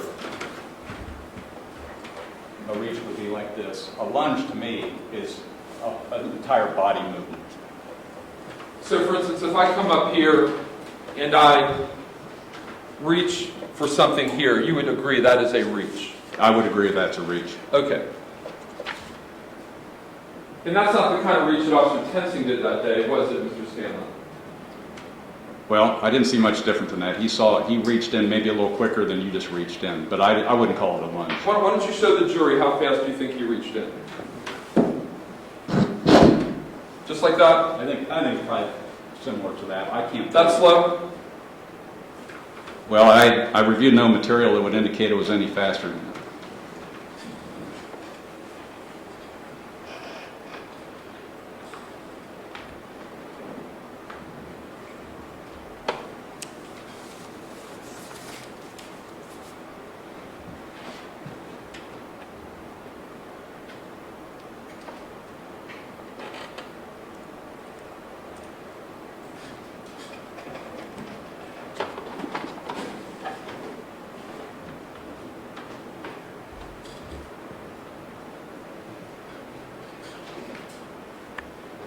You go on to say, on page 7, I don't think it's numbered, but it's page 7, on the very bottom paragraph, that the statements made by Tensing were immediate and spontaneous. While still in the middle of a very dangerous and chaotic situation, Tensing explained that he was being dragged and feared that he was going to be run over. He further explained the injuries that he suffered while being stuck in the vehicle and dragged. Why was that important to you? Well, it just affirmed when someone is explaining immediately after an event while they're still in the midst of it, it's, I think, very relevant, and I think it's sincere. Okay, so are you saying that a so-called excited utterance, let's say, or a fast explanation is more legitimate then? No, I'm just saying that the fact that he was saying it immediately and was worth me noting, in my opinion. Are you saying somebody can't come up with a fast lie? No, I'm not saying that. Are you saying that somebody that knows that this whole thing's going to be under review isn't going to immediately try to justify it as fast as he can? I had no reason to believe that happened here.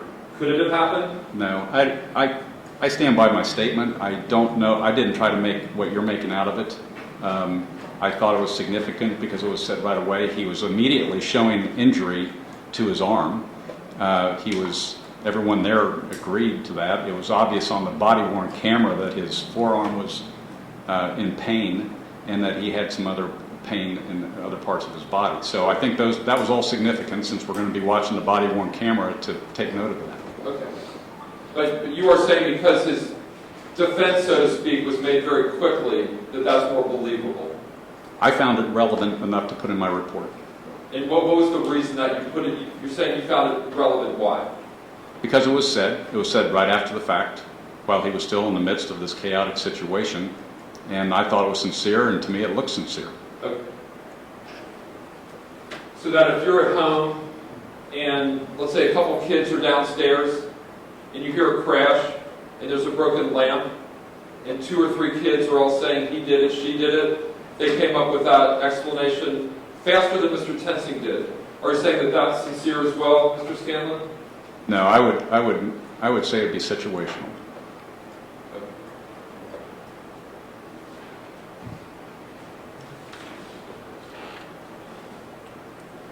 Now, you also referred to Alicia Napier in your report, I believe I did.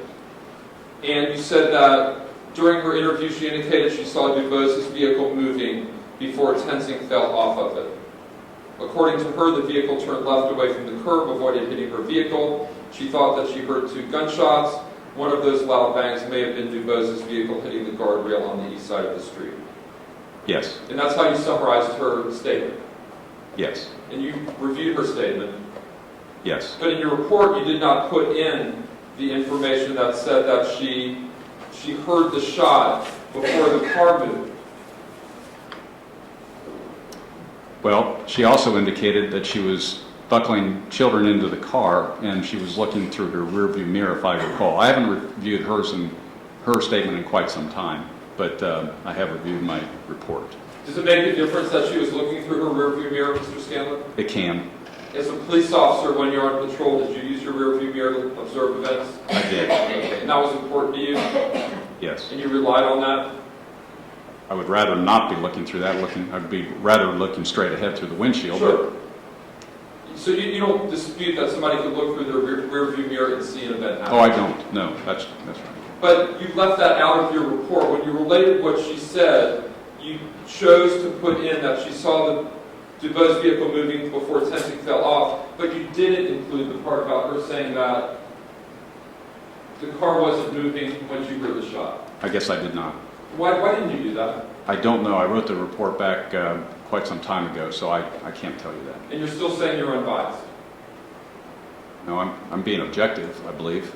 I Okay. looked at everything objectively and reasonably, and I wouldn't be here if I'm certainly motivated here by something other than money. I'm sure you are. You said that Officer Tensing was very articulate and consistent.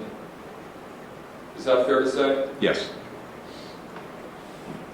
And then you said on page 9, if you could go to that.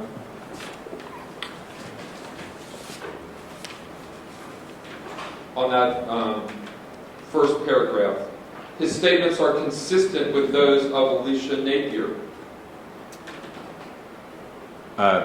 We're consistent with those of Alicia Napier, Officer Lyndon Schmidt, and Officer Kidd. And I'm Okay, go yes. ahead.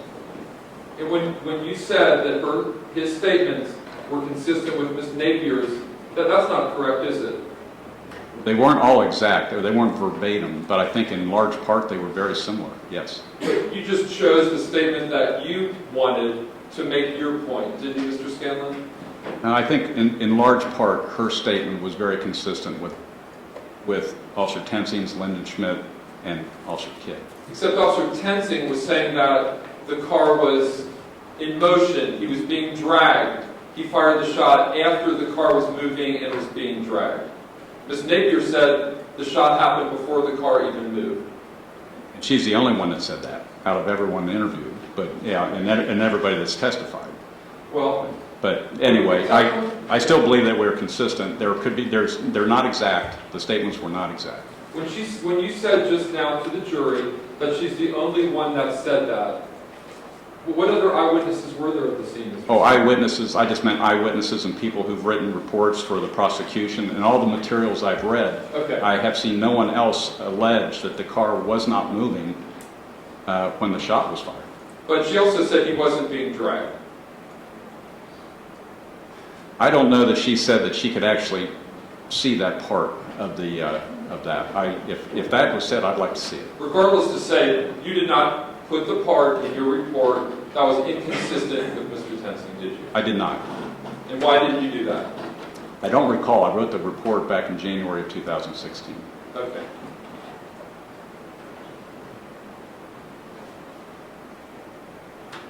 Would you agree that we're here to determine the defendant's actions at the time of the shot?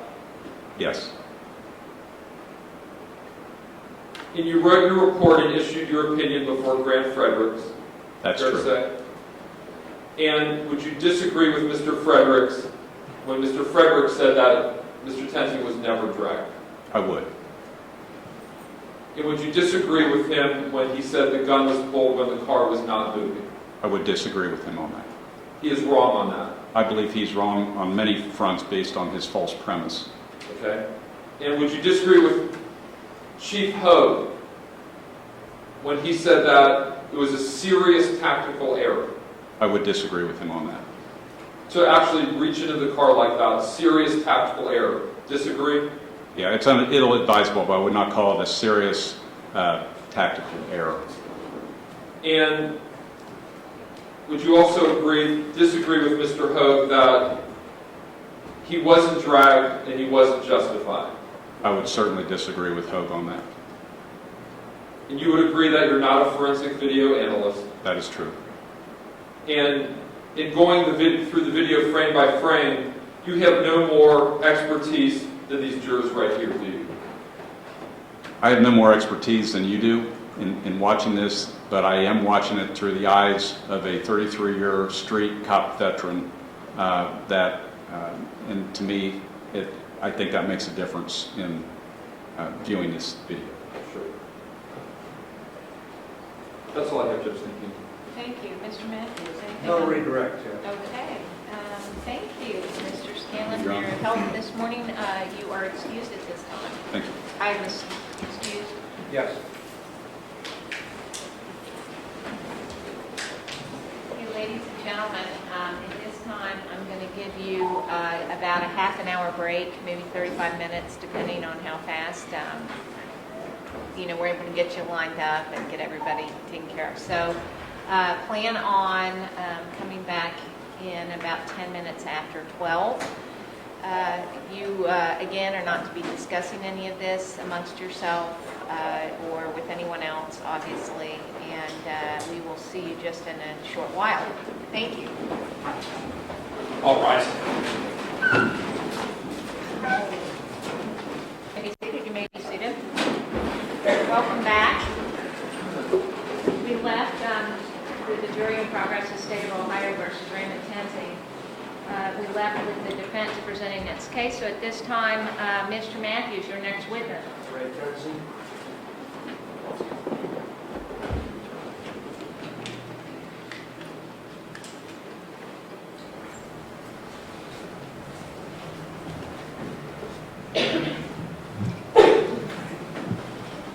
You do solemnly swear that the testimony you're about to give before this court and jury to be the truth, the whole truth, and nothing but the truth, so help you God. I do. Have a seat right there, so make sure you correct me.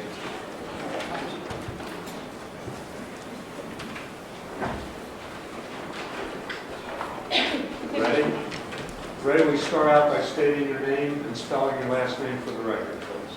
My name is Raymond Tensing. Last name is spelled Tensing. You live here in Hamilton County? Yes, sir. How long have you lived here? My whole life, 27 years. Are you married or single? I'm single. You say you're 27 years old? Yes, sir. Do you have any children? No, sir. How tall are you, Ray? I'm 6'3", How much do you weigh? about 220 pounds. Were you about that on July 19th of 2015? Yes, sir.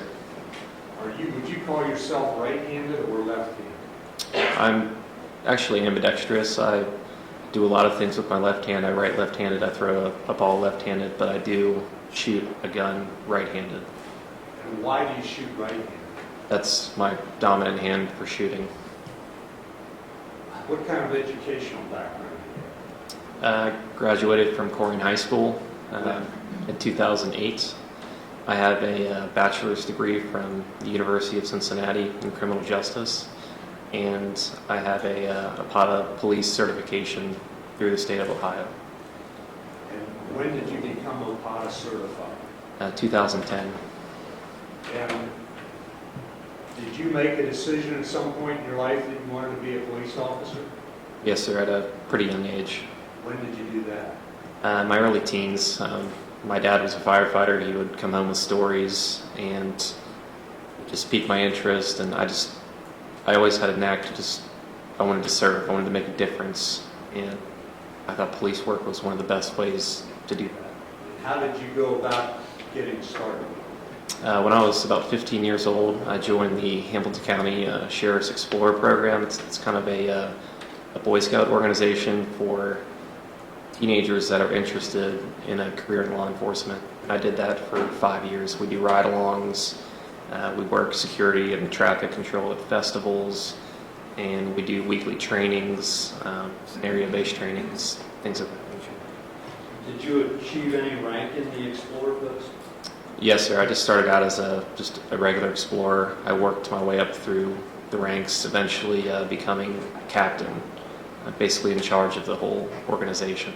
And did that continue after you graduated from high school? Yes, sir. Where did you go to college?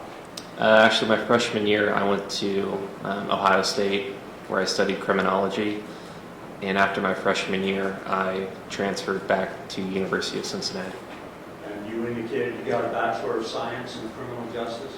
Yes, sir. And as part of that program at UC, you attended the Police Academy, correct? Yes, sir. Was that part of the UC program? It is. Actually, at UC Claremont, they have their own police academy where you can become certified and also earn credit hours towards your degree. What kind of grades did you get at UC? I graduated with a 3.7 GPA. On a 4-point scale? Yes, sir. Okay. What kind of employment history do you have? Shortly after I was certified as a law enforcement officer, I was hired on a part-time basis at Green Hills Police Department while I was finishing up my college degree. And how long did you work at Green Hills? Just shy of 4 years. And where did that fit in connection with your college? I worked part-time, mostly at night, with Green Hills as an officer, and then during the day I would go to school to finish my degree. Shortly after I graduated from UC, I was promoted to full-time status as a police officer with Green Hills. And Green Hills is here in Hamilton County, Ohio, correct? Yes, sir. Out by Winton Woods? Yes, sir. And then how long did you work full-time for Green Hills? Several years, 2 or 3 years, I believe. And what happened after that? I actually applied to the Ohio State Highway Patrol in the fall of 2013. I was accepted into their State Highway Patrol Academy in Columbus. And you did not complete that, correct? No, sir. Why not? When I went up there to receive the training, it was a 6-month academy. I believe during the hiring process there was a good chance I could be stationed back in Cincinnati as a state trooper. And when I got up there, I just more or less had kind of an epiphany that this is not right for me. I didn't want to run the risk of being stationed in Cleveland or Chillicothe for 10 years by myself. I wanted to remain local in Cincinnati, and it just wasn't a fit for me. So you did not complete the Ohio State Police Academy, correct? No, sir. I went back to Green Hills full time. Do you remember how long you worked back at Green Hills? Until I was hired at UC. Yes. Approximately 8 to 9 months. Then your next stop was at the University of Cincinnati, correct? Yes, sir. When did you start at UC? April 14th of 2014. And what was your rank when you started? How did you get hired at UC? What did you start out doing? Just patrol officer. Were there a number of new officers hired at the time you were? Yes, sir. Was there any reason for that?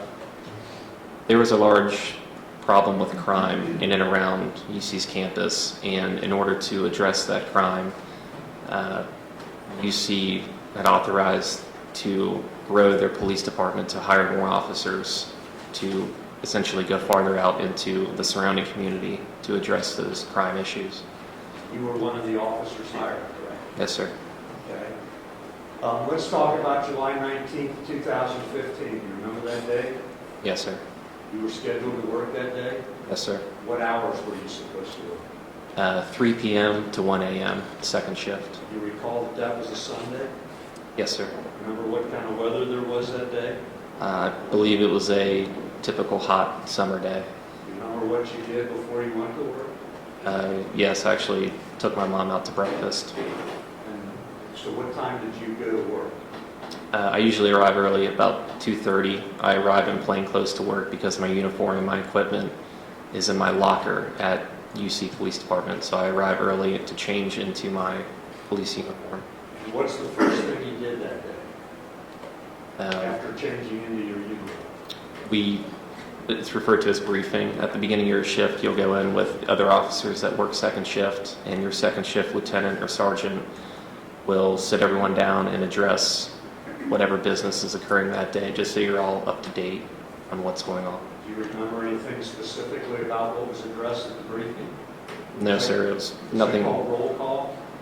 You can refer to it as roll call, yes. And there wasn't anything specific talked about? Nothing out of the ordinary, no, sir. Okay. You were assigned a beat, correct? Yes, sir. Did you run the same beat every time you went to work, or did those rotate? No, sir. Every day you were assigned a new beat by sergeant or lieutenant. Do you remember what beat you were assigned to run on July 19, 2015? Yes, sir. What was that? It's called 9233 beat. It's an off-campus. I was completely off UC's campus to the south of the campus, out in the city of Cincinnati, solo in a patrol car. Okay. And is it correct that UC officers all the time at that point were running beats off campus and patrolling off campus? Yes, sir. We had more off-campus patrol beats than on-campus patrol beats. Why was that? Again, to address the crime issue at the time, our chief, Jason Goodrich, he was a very big proponent of proactive traffic stops, being out in the community, being visible. And since we had a mutual aid agreement with the city of Cincinnati, we had police powers and jurisdiction out in the surrounding areas of Clifton, around UC's campus, and actually the whole city for that matter. But we just stayed within close proximity to UC's campus. And were you under any specific orders to write so many tickets per shift or anything like that? There wasn't a quota system, but he was a big proponent of, I want to see traffic stops, I want to see proactive activity, I want to see you visible out there, and if there's a violation, I want you to pull that car over. Did you ever pull cars over just because you didn't like the color of the car or because you felt like it? No, sir. When did you pull cars over? Only for a legitimate, lawful reason. Okay. You mentioned you were a solo car. What did you mean by that? Sometimes you can have a partner ride with you. That might be referred to as a two-man unit. But our normal assignment for that 9233 beat was for you to ride by yourself in a car. And we are here today because of your involvement with Sam DeBose, which occurred about 6:30 on July 19th, correct? Yes, sir. Were you involved in any traffic stops prior to your encounter with Mr. DeBose? Yes, sir. Judge, may I approach the witness, please? You may.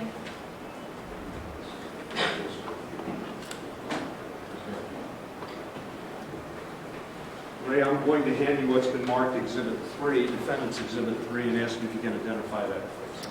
It's a copy of my body cam videos from previous traffic stops on July 19th.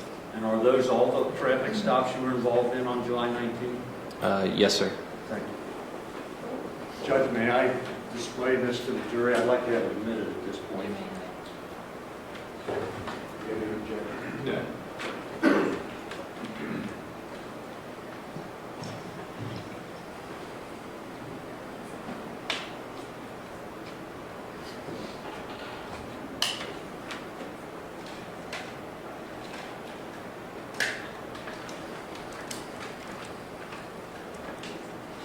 Ray, I will every now and then interrupt and ask you what's going on.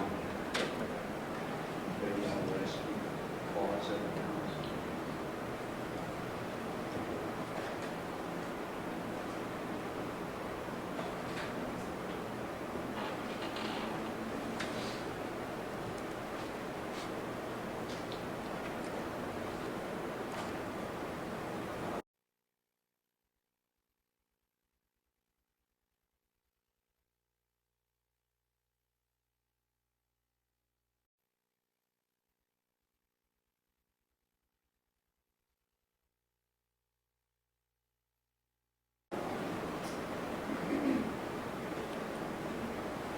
Start with number 3.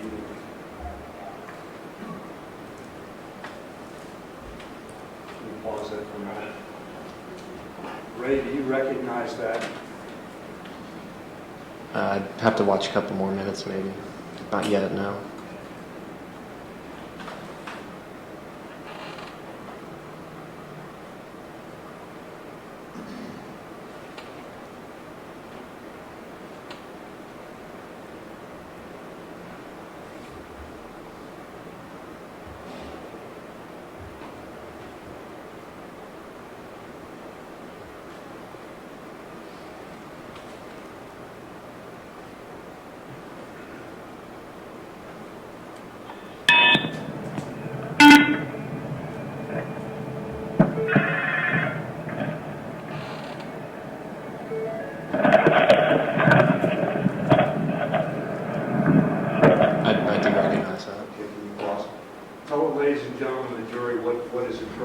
what this is all about. This is Officer Derek Nolan, also with UC Police. He had conducted a traffic stop, and I was providing backup for him on his traffic stop. Can you play that, maybe?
Is there an expiration on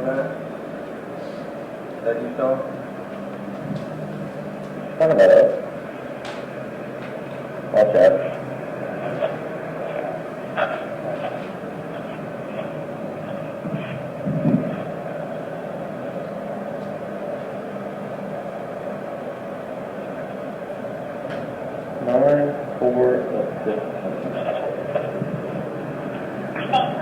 Nine, 4, 15.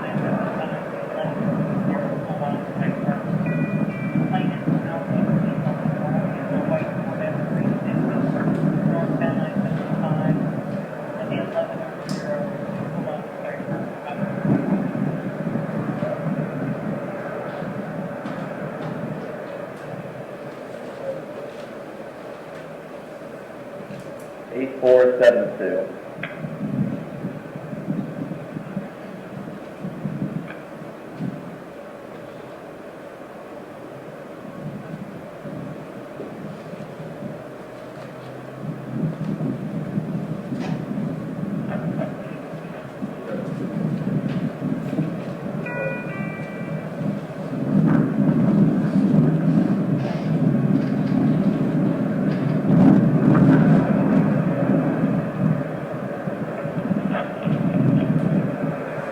Good.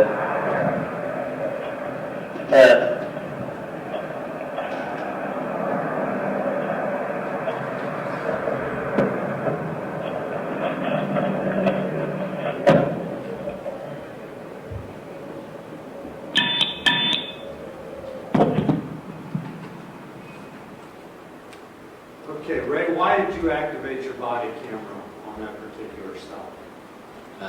Our policy dictates at UC that anytime you are on a traffic stop or you come in contact with anyone, that you activate your body cam.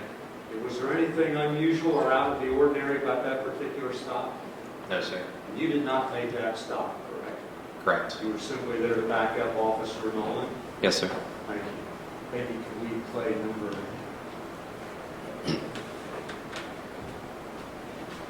1 on that?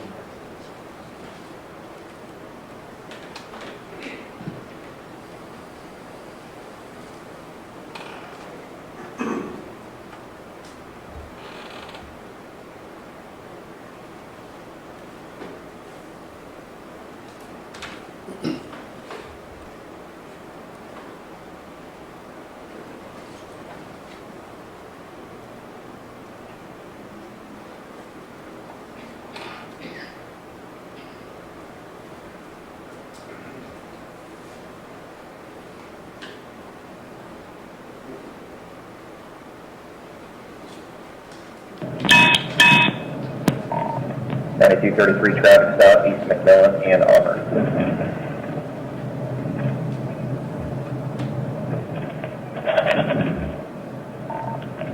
George Mayor Henry, 3202. Occupied by 2.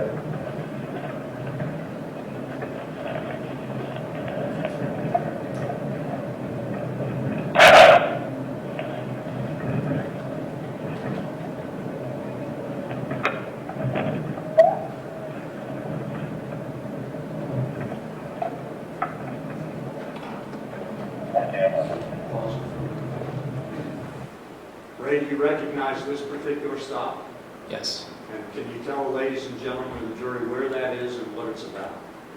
The stop is now at East McMillan in Auburn, which is just a couple blocks from UC's campus. And do you remember why you initiated that stop? I believe when the vehicle had passed me near the Shell gas station on McMillan, there was no front license plate on the vehicle, and the registered owner had came back under a driving suspension. And also in the back seat, I'd seen young kids kind of moving around that looked like they were unbuckled. When you say unbuckled, you mean not in car seats or seat belts? Correct. Thank you. Play, please. So I heard a bill and there is a this bill. Yes, sir.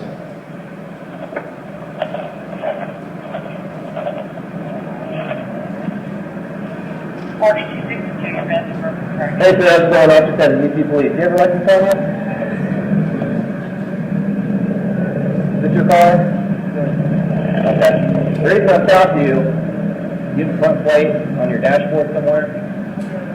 Okay. Yeah, that's probably on the front of the car, man. Then I saw your kids in the back seat there trying to... I got my ID on my license. What's your license at? What's up with your license? I don't have it. I don't know if it's Okay. Are these all your kids in the back seat? Okay. Is anybody under 4 years old? Okay, what happened there?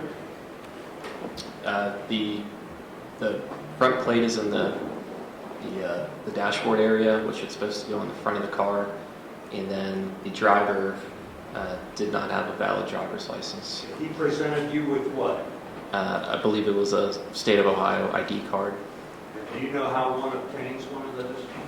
Yes, sir. When your driver's license is revoked or you don't have one, you can be issued a state ID. And by the very nature of him giving me the state ID, I knew at that point that he was not a valid licensed driver. I thought I heard him in there tell you that he was suspended. Yes, sir, in addition to that. Okay. Go ahead. What's that? Okay. If they're under 4 years old, they're under 40 pounds, they have to be in a car seat in a booster. Then you have 4 kids in the back seat, and there's only 3 seat belts. So. It's the only car we got. This is my wife's car, actually. Is this? Okay. Do me a favor, can you shut your car off for me? And can you hand me the key? Is this your wife with you, I'm assuming? Okay. Does she have a valid driver's license? You asked the driver of that vehicle to turn the car off and hand you the keys, correct?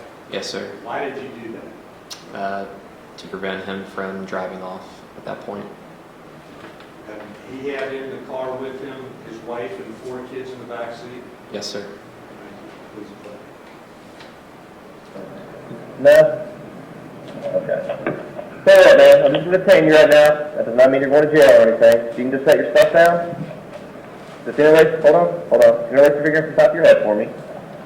And go ahead and face your wife, like in your seat. Just kind of slide towards her. And give me your left hand. Like I said, man, you're just been detained, okay? If everything goes smooth, you get a ticket, be on your way, alright? And give me your right hand behind your back. Alright, now you can step out. Let's get back to the... Why did you handcuff that individual and have him out of the car? Driving under suspension is an arrestable offense. It's the highest misdemeanor, and you can be taken to jail for it, but you can also be cited for it. It's officer discretion. In addition, since we're on a busy road like McMillan, since he doesn't have a driver's license, I'm going to have to talk to him more about those issues, and it's easier and safer to do it when he's back at my police car to talk to him instead of standing on the side of the road where cars are going behind you. And the handcuffing is for your safety? Yes, sir. Thank you. Please. After your call back here, so we're out of traffic. I'll adjust in here in 1 second. So what's up with your license, man? I had a car, man, and Yeah? they sent me something from Columbus, telling me to show proof of my ownership or proof of insurance, but I no longer have the car. And I don't know if my license is suspended or if they took me or what. I don't know what it is, but it's been over a year. Well, obviously you only have an ID card. At some point, What were you doing with his handcuffs right there? When I initially put the cuffs on him, he had said that they were too tight, they were hurting his wrists, so I was readjusting his handcuffs to make them as comfortable as possible. Go ahead.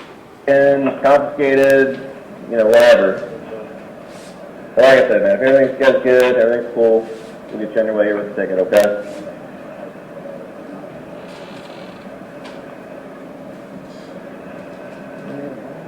Nothing illegal on you, right?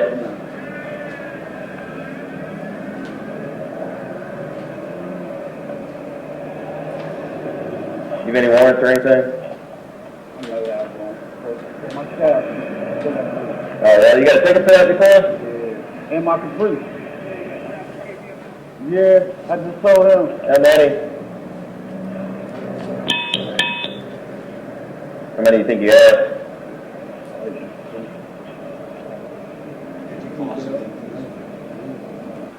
That's very difficult to hear. Can you tell the ladies and gentlemen of the jury what that conversation there was about?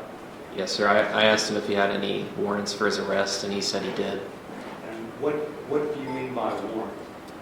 If you're issued a ticket or something of that nature and you don't show up to court or don't pay your fine, the court will issue a warrant for your arrest. And did you ultimately determine how many warrants he had? He had 5 warrants for his arrest. And for what, do you know? I believe they were all for just various traffic offenses. Okay. Play on, please. Can you throw the feet up for me, man?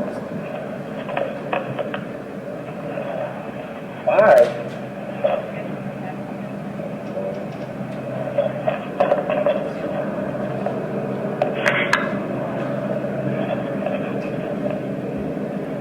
can you lift your hands up for a second? You're nothing on you, right?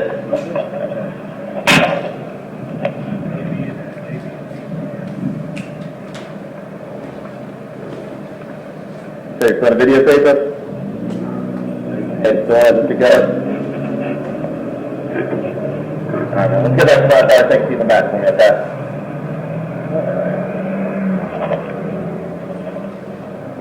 Just ready, the first one. Take a seat for me.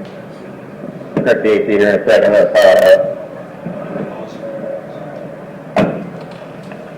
What did you just say to him? Since it was a hot day out, I told him I would turn up the air conditioning in my police car so he's more comfortable. And when an individual has 5 warrants and is driving under suspension, what would you do with them? What are your options? You can either take him to jail for the warrants and the license offense, or you can choose to re-cite him and give him a new court date and a traffic citation for his license offenses and send him on his way. And how do you determine what you're going to do? It's all officer discretion. You check with a supervisor? Yes, you can check with the supervisor, but it depends on a multitude of things, how cooperative he's being and everything of that nature, how many warrants he has, the nature of his warrants, things like that. Okay. Please.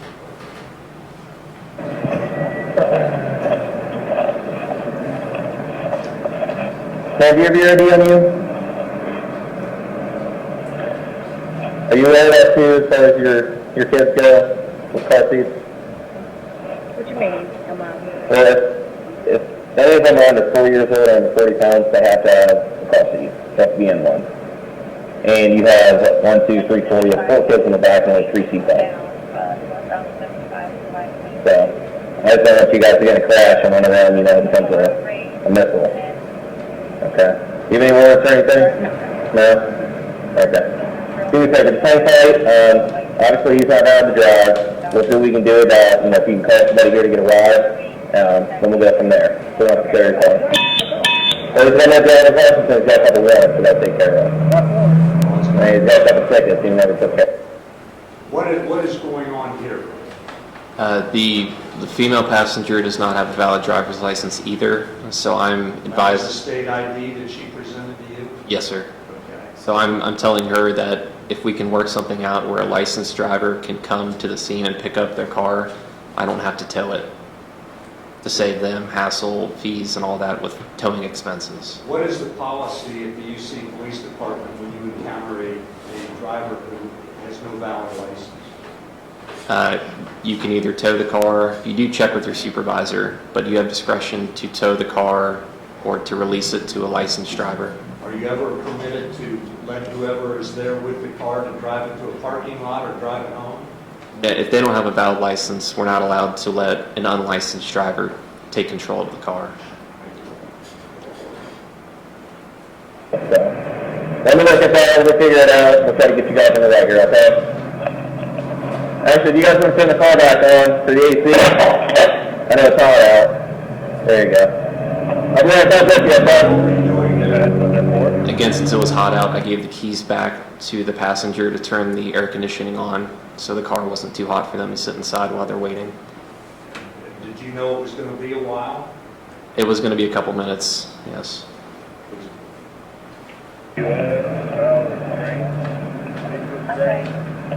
Everything was stopping for us.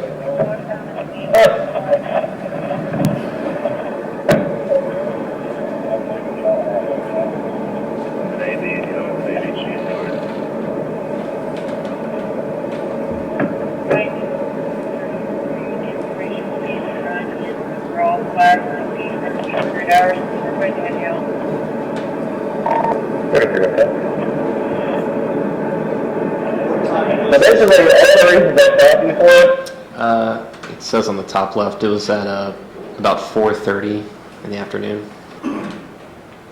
you had lost for that. Just a repeat of everything. This is us, and that's my family right there, man, and that's the only car we got right now, and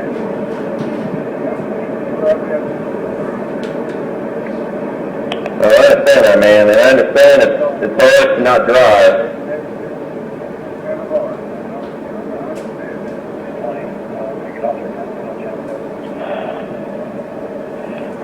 Move this thing down. 33, okay?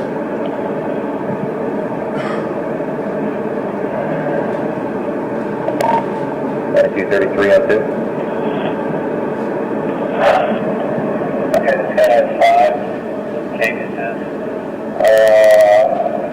What's still, all from 2015 has decided, what are you planning on doing with this guy? In May of 2015, and he's got a total of 5, and 2 of them are an AB, and 3 of them are ABC charges. He's been cooperative with me, so it's your discretion. What are you talking about there? I'm talking with my supervisor about his warrants and getting his basically opinion of what I should do with the driver as far as taking him to jail or giving him a new court date. What was the 2015 and the ABC and that sort of thing? That plays a role into whether we recite or not. If their warrants are very old, we may be more inclined to take them to jail because they haven't taken care of their warrants. If their warrants are newer, such as his, I believe, were May of 2015, we may be more inclined to give him a recite because it was so recent.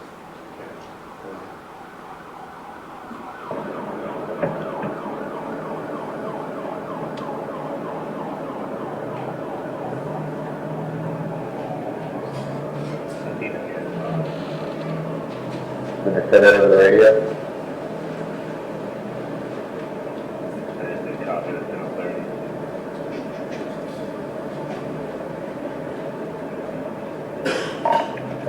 traffic gave you this.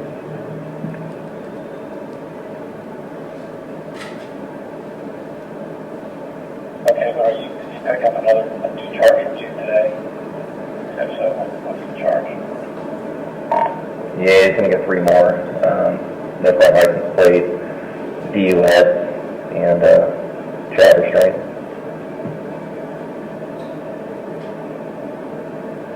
Okay, so he has a child with him right now?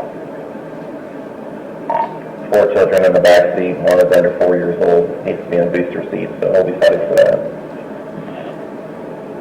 Okay, yeah, we do not take him to jail. Insurance. That is a factor. Okay, just make right, just from the license driver there. And, did you guys know? Hey, working out, thanks, switch him back.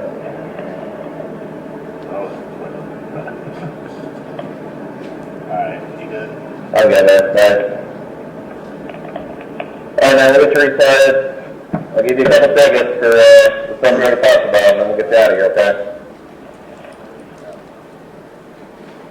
I'll talk to your wife, and do you think there's someone close that can get you this car?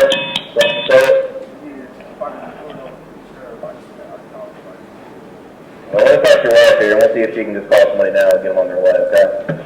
Fair enough? Alright. What was that last bit of conversation about? I was talking to the driver about getting another licensed driver to respond to the scene to pick up this car so I would not have to tow it. Were you telling him that you were going to recite him rather than take him to the Justice Center? Yes, sir. And what does that mean? I'm going to give him a new court date and not take him to jail for his traffic warrants. Please. What's that? Are you talking to me? Oh, okay, good deal.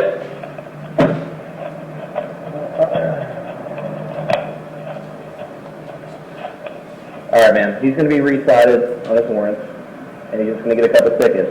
Now, to avoid getting in the car, is there somebody close I can get here? Yeah, she's on her way. Oh, that's good deal. Where's she coming from? What's up, guys? Hey, buddy. Okay. Is that pretty common or like that? Is she coming by herself or with somebody else?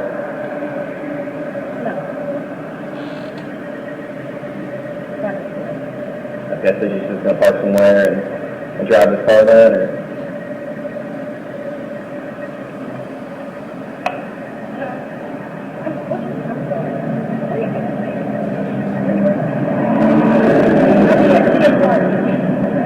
Okay, sounds good. Yeah, she can get here within about 15, 20 minutes.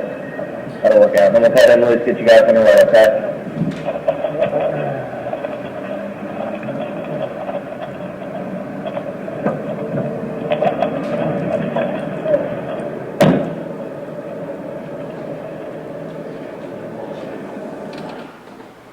The rest of this, Ray, is you sitting in the cruiser writing citations, correct? Citations and a new court date, yes. Okay, and when that was completed, what happened?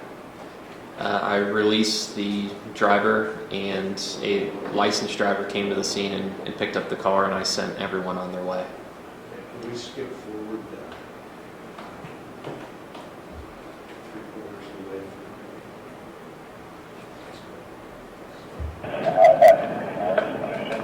You're still writing citations here? Citation and the recites. Step forward again, please.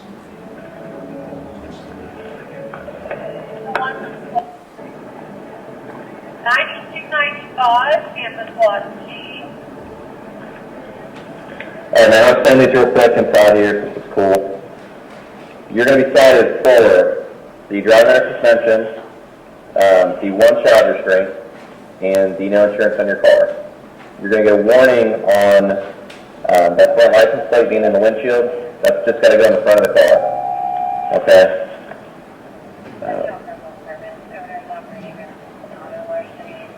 The breaks you're getting, since you were pretty cool with me, are the license plate your car's not getting towed, and you're not going to jail, okay?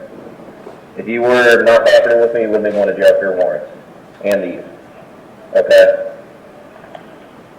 So this is going to be a mandatory court appearance on August 6th, that's a Thursday, 1 p.m., room B at the Justice Center downtown. Same thing with your warrants. Your new court date for that is also August 6th, same date and time, same room. Any questions on this?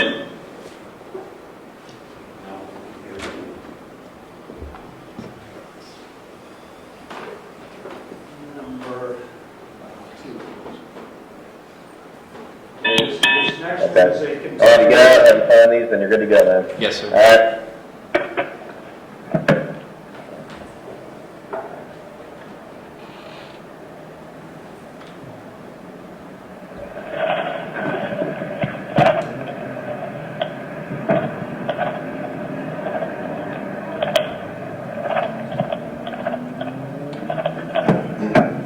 We can just step up to my hood up here.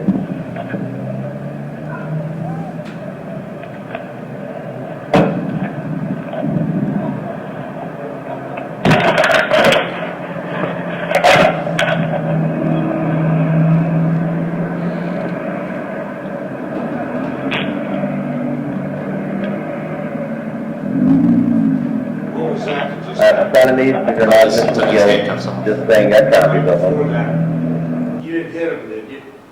No, where our body cam is, there's a pocket there, and I keep a handcuff key right there, so I'd probably hit my body cam. Sign this X on your recite.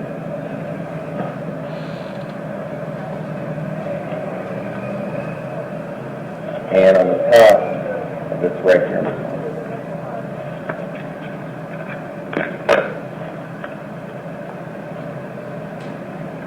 Alright, so August 5th, 1 p.m. room B. You have my ID? Oh yeah, let me put this here in a second. Make sure you show up to them, Max, if you don't show up, no warrants, then you'll probably go to jail the next time.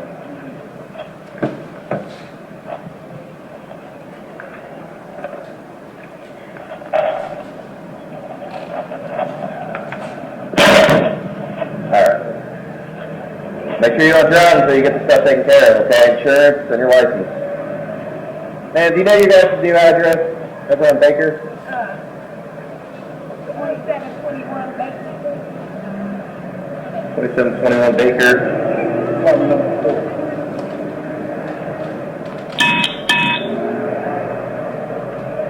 Alright, you're good. I didn't check your license. Alright, you guys have a better day, okay? He's got it. Alright.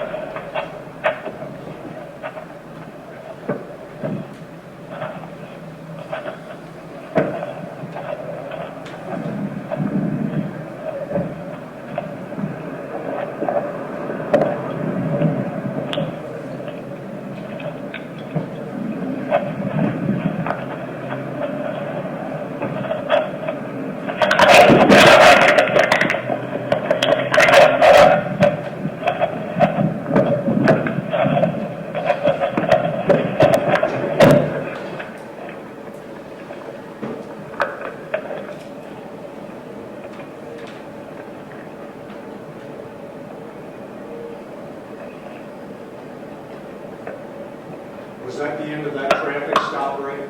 Yes, sir. Go to the next one, please.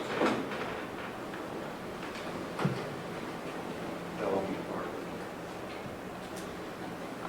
Okay. What time is it that this traffic stop starts? 6 p.m. Okay, was there anything unusual about that last traffic stop? Anything unusual occurred? No, sir.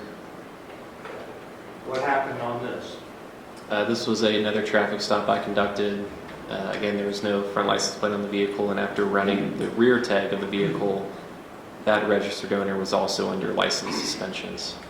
And that's the same thing that happened with the traffic stop we just saw? Yes, sir. It's the same thing that happened with the traffic stop with Sam DeVos, correct? Yes, sir. Problem with the front license plate, registered owner of the vehicle is under suspension. Objection. Yes, sir. It is leading judge. Okay. Where did this stop occur, Ray? This was in Bellevue Park, which is a park in my patrol area south of UC's campus. And would it be fair to say, I'm trying to believe that is to the west of Vine Street? Yes. Please.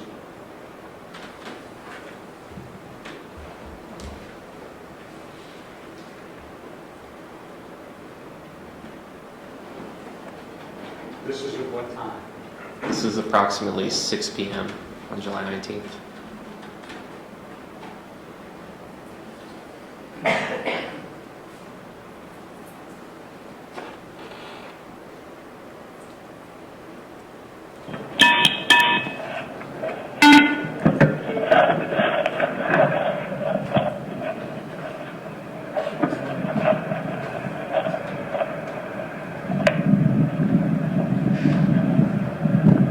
Hey, how's it going? Officer Tensing, UC Police. Do you have a license on you? Good. Registered owner of vehicle should send it. No one. Tag is valid.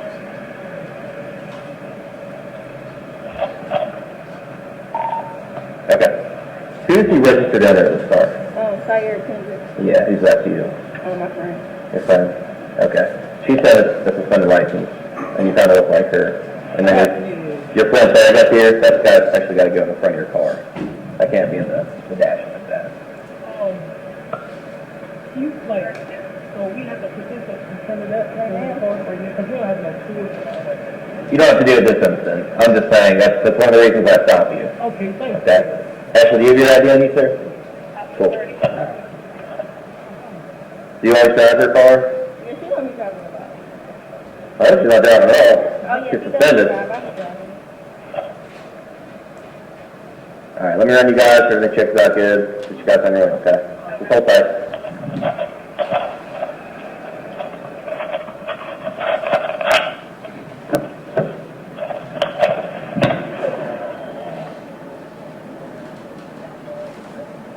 You lost me. What do you know about this car at this point?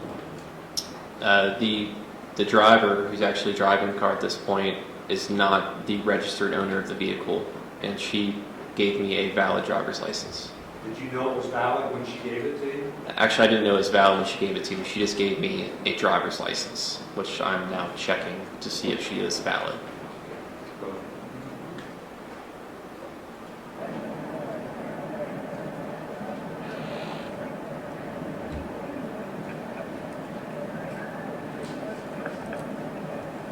You can do all that checking right there on the computer in your cruiser.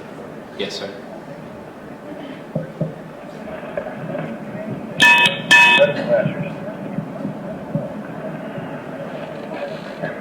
I didn't see that.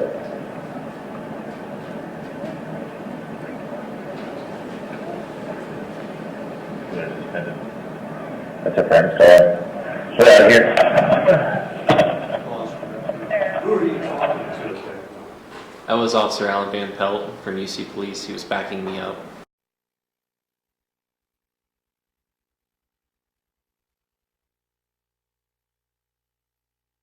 On the traffic stop. Did you ask him to back you up? No, sir. He just showed up? Yes, sir. And that's because he heard the traffic stop on the radio, correct? Yes. You would assume? I would assume so.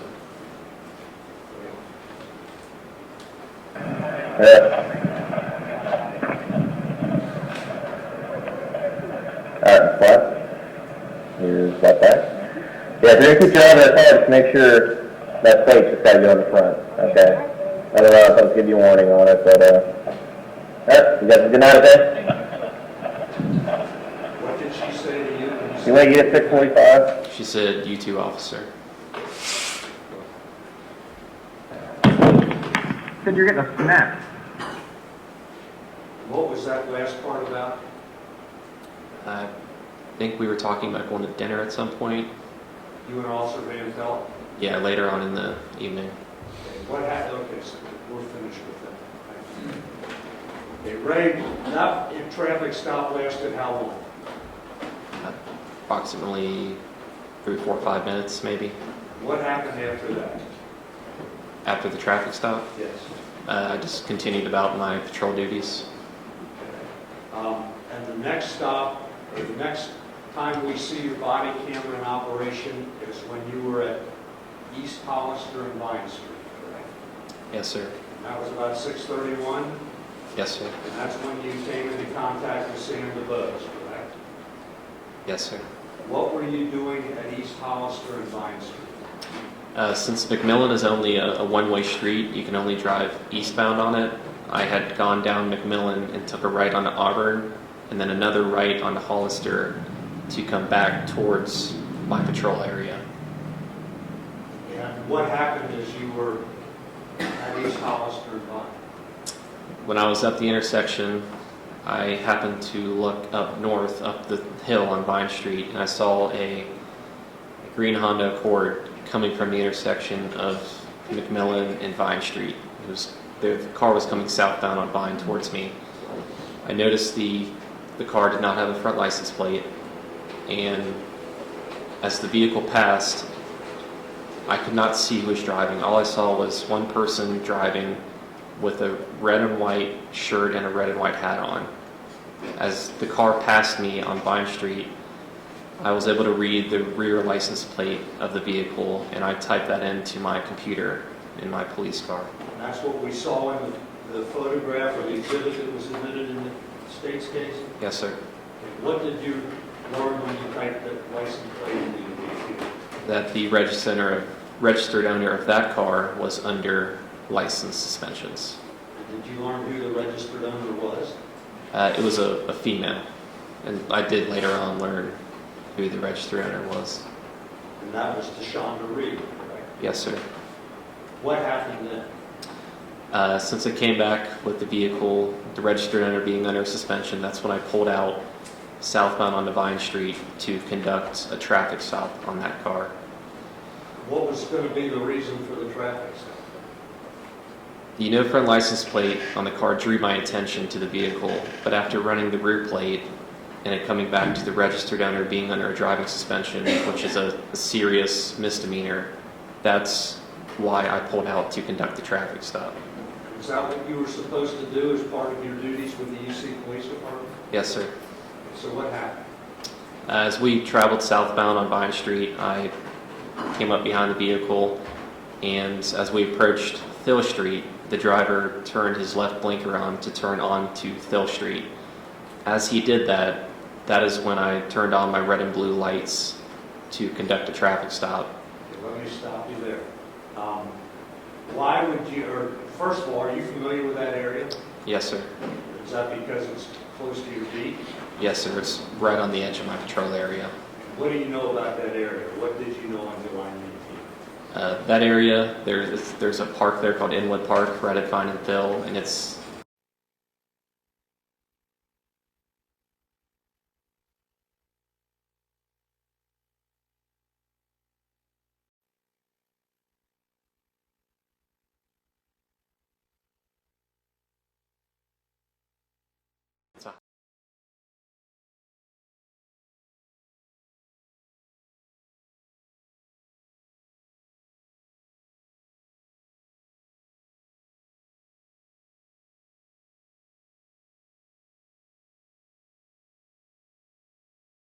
With reference to the traffic stop, as far as where it was supposed to take place. when I noticed he turned on, or the driver at the time turned onto Thill Street, I thought he was going to pull over right onto Thill and we would be right out of traffic off of Vine Street because that is a very busy street.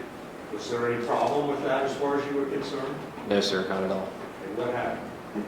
As we turned on to Thill Street, I had my lights activated and the driver did not pull over right away. We continued driving on Thill Street, and he wasn't accelerating away from me, he wasn't fleeing, but he wasn't slowing down, he wasn't pulling over for me at all. Let me interrupt. Were you in communication with your dispatcher at that point? Yes, sir. During this time, I had radioed to my dispatch that I was making a traffic stop. And did the fact that the driver did not pull over right away, did that cause you to think anything? It sent up a red flag to me, and that's why also on my radio I put over that he is slow to stop. What did you mean by slow to stop? He wasn't, the driver was not fleeing from me, but he was just not complying. He was not pulling over right away. And we continued for 2 more blocks, turning onto Rice Street, where the driver finally pulled over. Did you know the driver was male or female at that point? At that time, no, I did not. So the driver pulled over around the corner from Phil on Rice, correct? Yes, sir. And what happened there?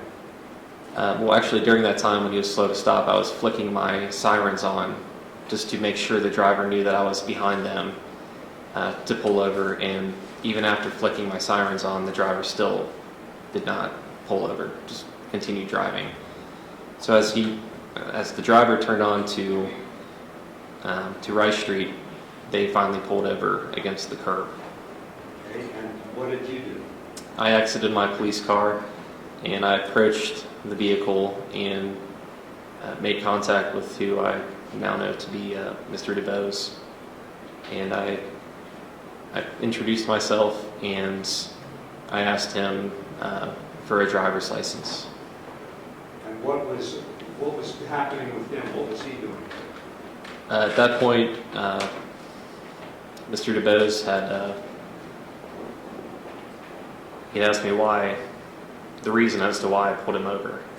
And I advised him that he did not have a front plate on his vehicle. You did not say anything about the registered owner being under suspension, correct?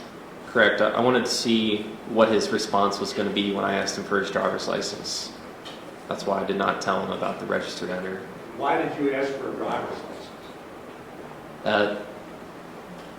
Just to identify him, to verify that he did have a valid driver's license, and just to ID him. And what happened? Well, I asked him for his driver's license, and that's when he asked me why I pulled him over. And that's when he shut his car off and he took the key out of the ignition and he reached over to the glove box on the passenger side and he opened the glove box with the key and he began to pull out the front license plate to the car. Did the fact that he went into the glove box cause you any concern? A little concerned. Go on, what happened next?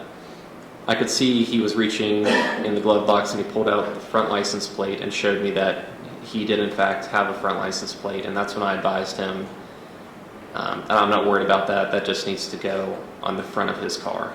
And basically we can deal with that later. It's not a... And why were you not concerned anymore with the front license plate? I wanted to get back to trying to identify him, establish who he was. And did something else occur? Yeah, I continued to ask for his driver's license, and the way he was acting during this was he's being evasive. He was stalling. He would pat down his pockets as if he were reaching for a license or a wallet, and then he'd stall again, and he would ask me again, "Why did you pull me over?" And I explained to him the front license plate on the vehicle, not having one, and At some point in there, did you observe something between his feet? yes, sir. While I was talking to him, I looked down on the floorboard of his car, and there was a bottle in between his legs on the floorboard. And I asked him what that was, and he actually bent down and picked it up, and he gave it to me. And it was a bottle labeled gin. And he advised at that point that it was air freshener. Does that mean anything to you? When I initially saw the bottle, I thought possibly, with the way he's acting, being very evasive, possibly a DUI situation if he was drinking. But when he showed me when he told me that the contents were air freshener, that kind of piqued my interest more, that why would someone have air freshener in a gin bottle? And maybe they were masking. Ever had any experience with something like that before? With my experience, that would be someone who's trying to mask the odor of drugs, possibly. Okay, so what did you do?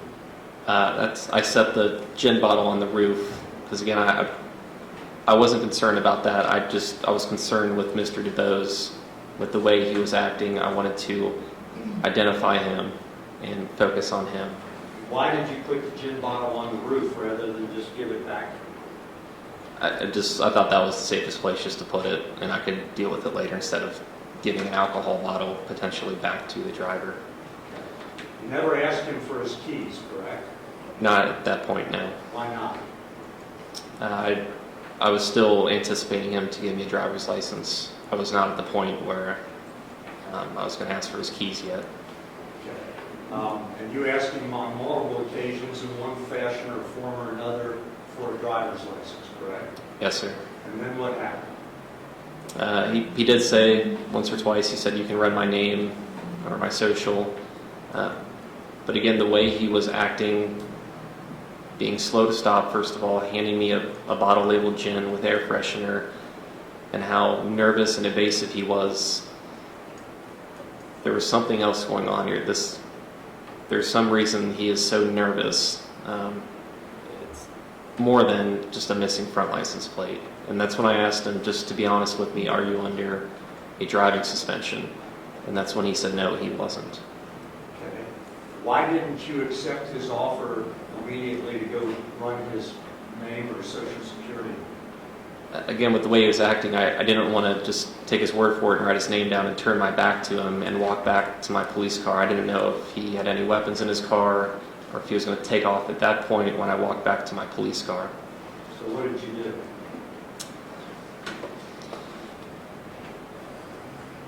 That's when I advised him that until I can figure out who he was, to go ahead and take off his seatbelt.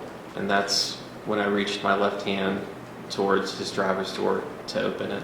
What was your intention at that point? My intention was, as we saw in the previous stop, was to open the door and get his car keys right then and there and put them on the roof, and then secure him in handcuffs with the same technique inside the car and get him out of the car. That didn't happen, right? No, sir. What happened? As I reached with my left hand to open the door, and at some point during our conversation, he had put the key back in the car ignition. Did you see him do that? Yes, at some point, yes. I do recall that. Saw him actually put it in the ignition? Yes, I believe the key was in his left hand at some point and it went back to his right, and he just put it back in the ignition, and that was it. Okay, and then what happened? So as I go to open the car door, with his left hand, that's through the open window, he reached out and he took his car door and he pulled it back shut. And at the same time he did that, he had reached up with his right hand, he turned the car on. What did you do in response to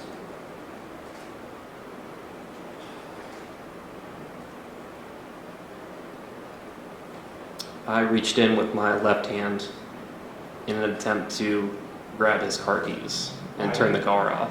Why did you do that? I was so close to his window, I thought I had a very good chance to turn his car off and stop him from taking off right there. With it being 6:30 on a Sunday evening in the summertime, going into a neighborhood, I thought I could stop a pursuit right there before a pursuit happened, since those are very dangerous. And so I reached in with my left hand to try to grab his car keys, and that's when, just a fluid motion, he had turned the car on, and he immediately, with his right hand, he went down to the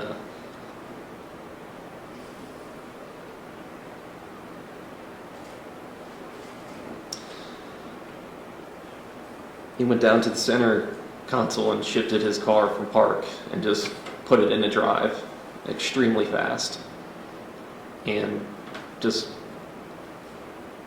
mashed the accelerator to the floor at that point. You've heard it described that you lunged into his car. What was that about? You used the term reach. I reached in, I didn't jump off my feet, I didn't dive through his window, I reached in with my left arm towards his car keys. And what happened? You said he put the car into drive? He was so fast with that, from turning the car on to drive, and he just mashed the accelerator to the floor.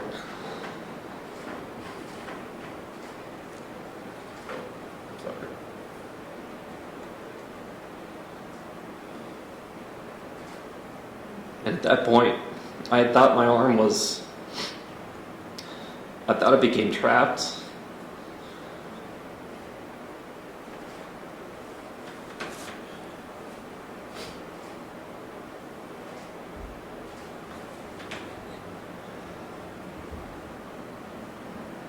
I thought my arm became trapped in the steering wheel somehow.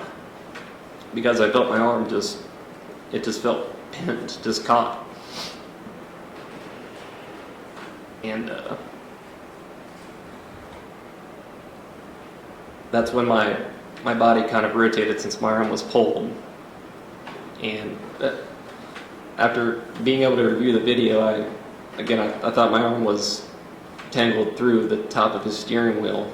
But now I know that he took his left arm and actually grabbed or pinned my arm against the steering wheel. And as that happened, he had just smashed the accelerator and my body was just, it had turned backwards and I began to fall backwards. I was facing his trunk and I had lost my balance and I was coming backwards. As he was accelerating. And I could feel his car, since the way he pulled over on the curb, that there was another car parked in front of him, but I could feel his car as he had punched the accelerator, turning into me. I could feel his car coming into me. And I'm falling backwards, and during this time I told him twice, stop, stop. What did you mean by that?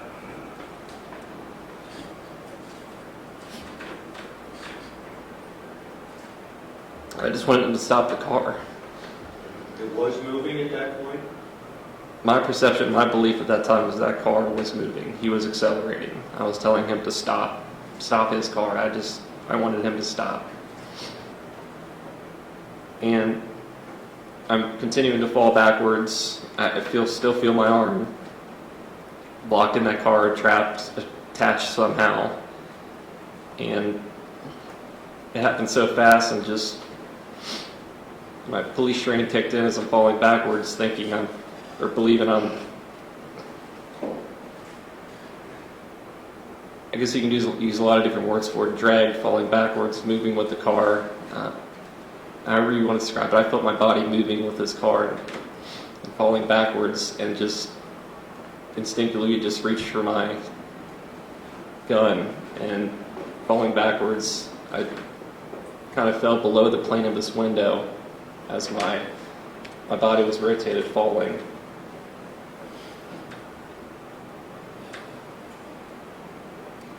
And I remember I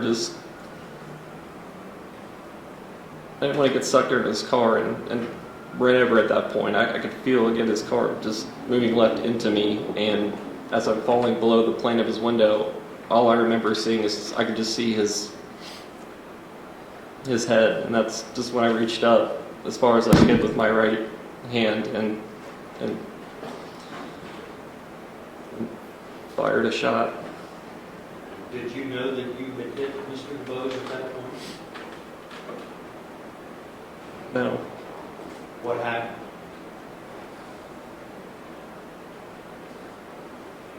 His car continued accelerating up the street, and at some point my hand became free, but I was still completely falling backwards, moving with his car, and I was trying to grab with my left arm his shirt, his seatbelt, something to hold me upright, to not get sucked underneath his tires as we're going up the street. And eventually I lost grip on his seatbelt, and my armpit was kind of over the windowsill, and I had lost grip, and I continued falling lower and lower, and eventually my arm slipped off of his door, and I fell off of his car. Okay, and that's all what we saw in the body camera video? Yes, sir. After you fell off the car, what happened? I landed on my back, and his car His car continued to just accelerate up the street, just past me.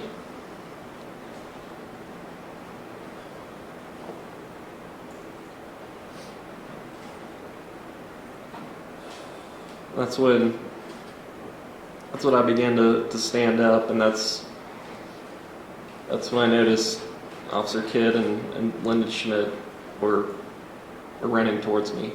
Had you seen them before that? No, sir. Did you know they were coming? No. Did you ask for them to come? No, sir. So you got up, is that right? And what did you do? I got up, and during this time I had heard a loud crash, and we turned around, and there's a slight bend in the roadway, and Mr. DeBose's car at that point had disappeared around that bend, and myself and the two other officers ran towards where we had heard that crash. When you got up from Rice Street, where were you with reference to where you had started next to Mr. DeBose's car? I was farther up the street and now laying more on the left-hand side of the street. Did you get blown into that position when you discharged your weapon? No, sir. How did you get there? I was attached, moved, displaced, whatever you want to call it. I was moved with his vehicle and fell off backwards off of his car as he was accelerating. You used the term dragged a number of times in your statement to the Cincinnati Police Division 2 days later. Yes, sir. Were you dragged? Yes, I was. What's your definition of drag?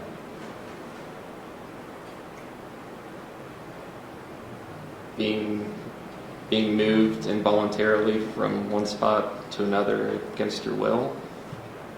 Do you know how far you were moved? How far up the road you traveled with Mr. DeBose's car? My estimation was 15 to 20 feet. Do you have any idea how fast he was going? Were you able to estimate that? Maybe 15 miles an hour, maybe more.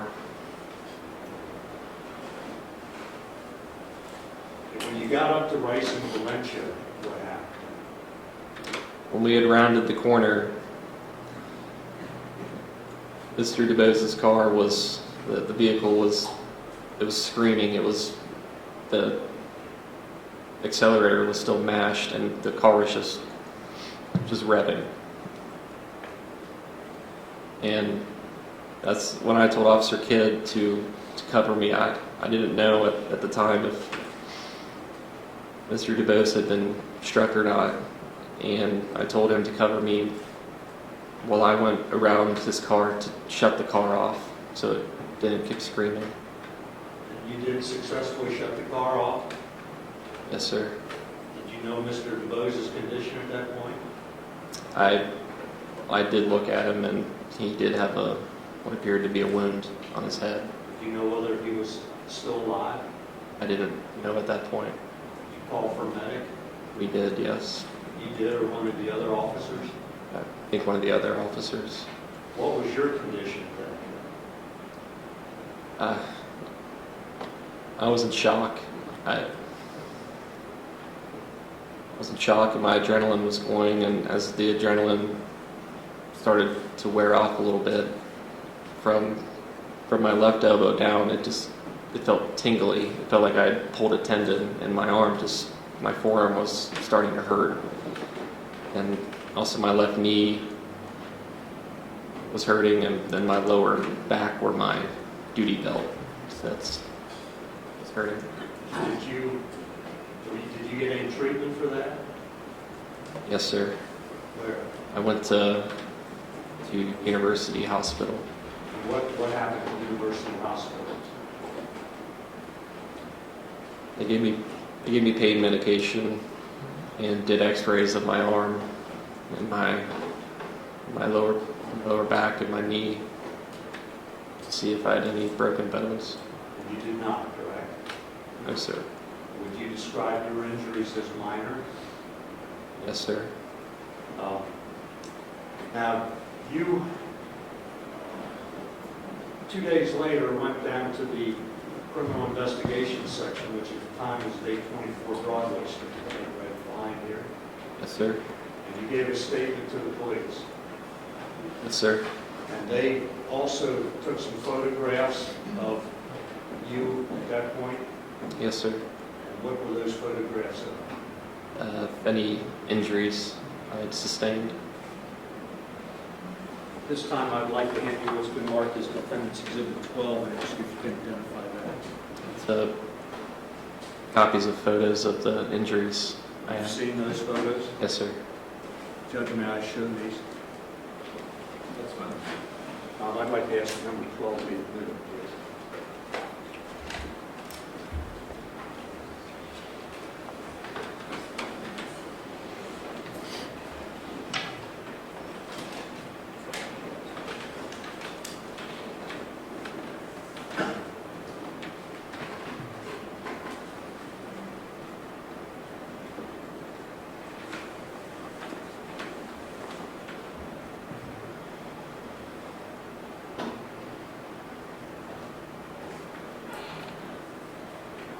You start at the top again. What is that? That's a picture of my whole front side of my body. That's taken on July 21st, correct? 2015? Yes, sir. What is that supposed to be? That's my left forearm on my underside. Is that a bruise there? There's a bruise and then a scratch. What is that? It's the same picture with a marker on it. Again, the bruise and the scratch on my forearm. Excellent. That? It's a little contusion or bruise also on my left knee.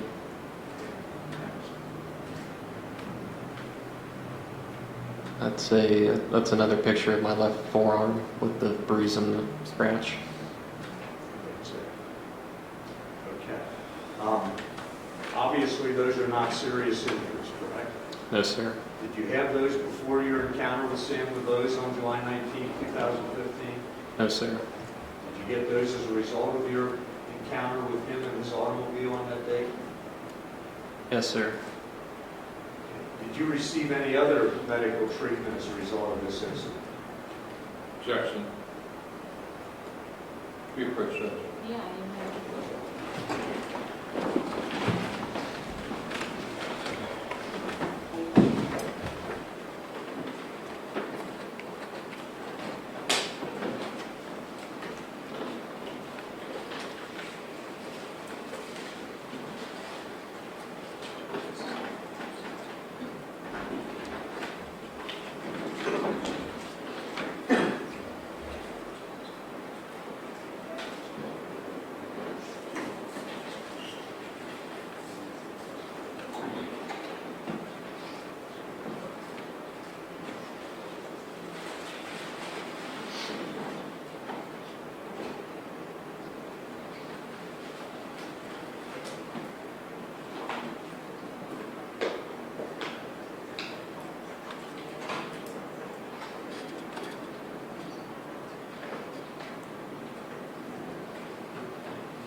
Is it correct, officer? Go ahead.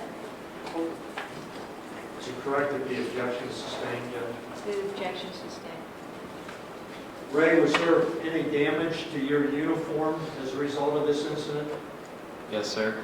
And I know on your statement on July 21st, you were asked by the Cincinnati police investigators, Detective McGuffey and Specialist Hine, to point out new and old damage on your uniform and your equipment. Yes, sir. And were you truthful with them when you did that? Yes, sir. Some was new, some was old, Yes, sir. and you were able to recognize the new damage? Yes, sir. When did that occur? That was on July 21st, 2 days after that incident. Well, I mean, when did the damage occur? The new damage occurred during the incident. That was not damage that was on your equipment or to your uniform prior to your encounter with Sam DeBose? Correct.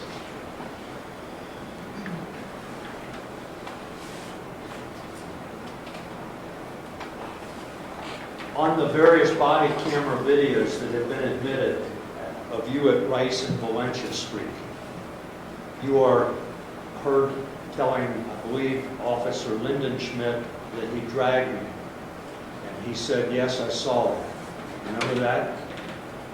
After watching the body cam video, yes. Do you remember anything that was said or done at Rice and Valencia?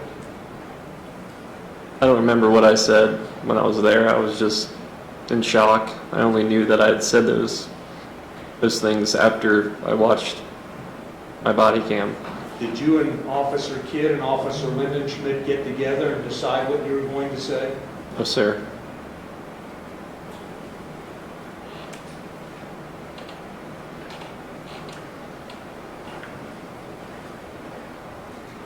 And you gave the statement to the Cincinnati Police Department investigators on July 21st, correct?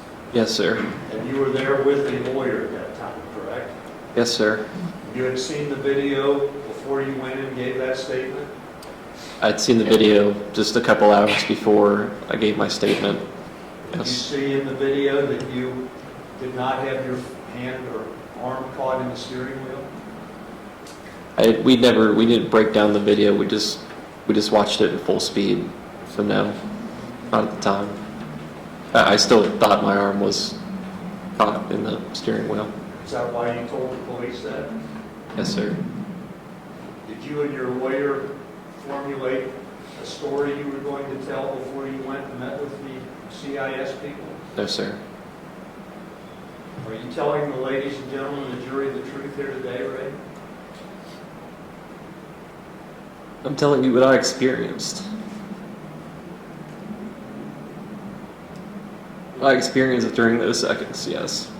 Was it your purpose to kill Sam DeBose on July 19th, 2015? No, sir. What was your purpose?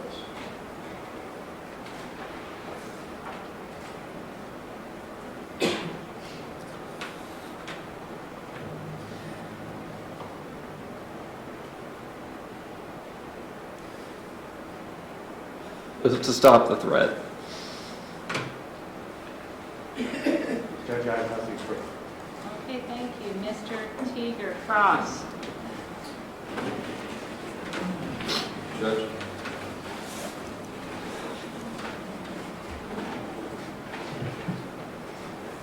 Mr. Tensing, you're telling the jury today that you were being dragged, fair to say?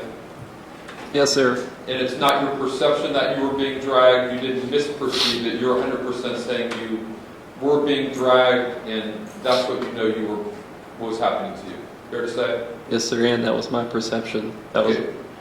Just talk about the word. Judge, can he finish his answer before we get to the next Okay, question?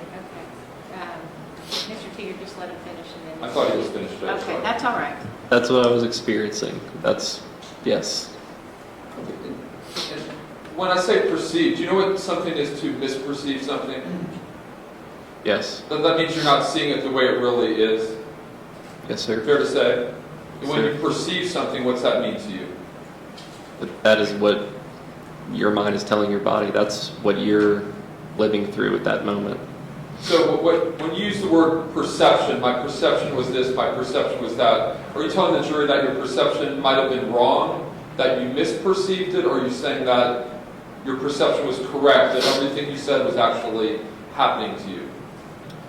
Which part did I misperceive? I don't know. I'm just saying, are you telling the jury that the incident with Mr. DuBose, did you misperceive any of that? Or is everything you said actually what happened? I'm not talking about perception. I'm talking about what actually happened. I had misperceived that my arm was caught in his steering wheel. Only after studying the body cam did I know that he had actually grabbed or pinned my left hand. And when Mr. Matthews said an opening statement that I submit maybe Ray's choice of the word drag was not correct, do you agree with that? I do, but there's a lot of terms for it. Dragging, being displaced, moved. You can use a lot of words for it. But you just told the jury that you were being dragged. Yes, sir. And then, so is what he said correct or not? He said to them 2 days ago, maybe Ray's choice of the word drag was not correct. Are you saying that your choice of the word drag is correct? Yes, but you can use other words too to describe it. The same thing. When you took your pilot training, did you get a class in how to testify? We did receive training on that, yes. Okay, then how to look at a jury, how to appear to be credible. Those are things that you were all taught in the classroom, fair to say? Yes, sir. And you said you became a police officer to protect and serve? Yes, sir. I wanted to make a difference. I wanted to go home and every night at the end of my shift knowing that I've made a difference, that I helped someone, or wanted to serve. How did you protect and serve Sam Dubose that evening, Mr. Tensing? I protected my life.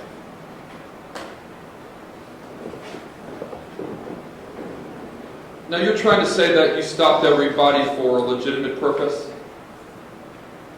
For traffic violations? Yes, sir. And are you saying it's a coincidence that everybody that we saw that you stopped was African American that day?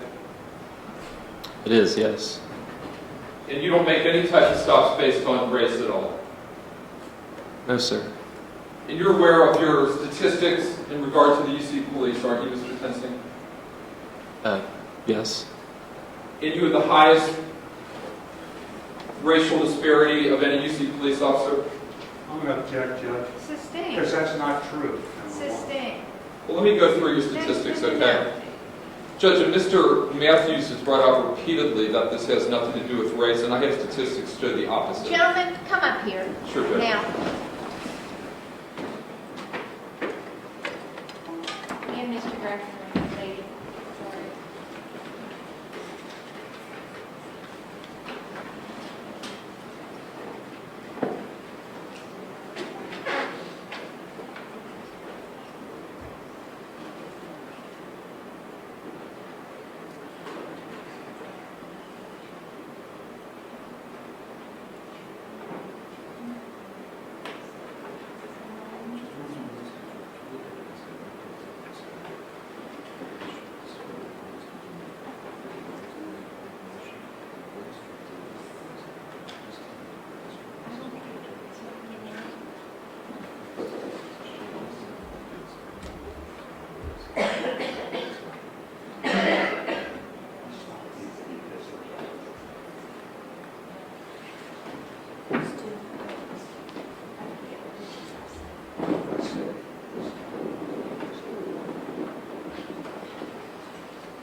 Ladies and gentlemen, I sustain the objection to disregard what was just stated by the prosecution and the question that was asked. Go ahead. Judge, if you could note, I had a number of questions. If you could note my objection to all of that. Absolutely. Sure.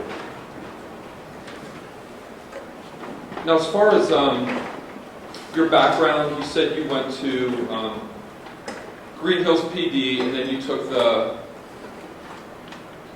Ohio State Highway Patrol exam. Yes, sir. And what did that involve? The hiring process, background checks, home interviews, an orientation day at the Patrol Academy. Okay. Did you have to study for anything or take any kind of exam or test or anything like that? I don't recall taking any written tests. Okay. But it was a process, a lengthy process that you went through to become a trooper. Yes, sir. And that's something you really wanted. At the time, yes. And you knew troopers went statewide. I did. And you told the jury a few moments ago, Mr. Tensing, that at some point during the 6-month training period, I think the word used was you had an epiphany that this wasn't right for you. How long into the 6-month training period did you have this epiphany? The next day after I went up for training. The first, this is the first day? The following day. So you went up there on whatever day it was, and then you slept there overnight? Yes, sir. We did training for the first day in orientation. Was the epiphany that next day, or was it the first day, like, before you went to bed, or when was the epiphany? I just kind of realized it throughout the day that this isn't for me. So you quit after one day? After 2 days, but yes, I resigned and I went back to Green Hills Police Department.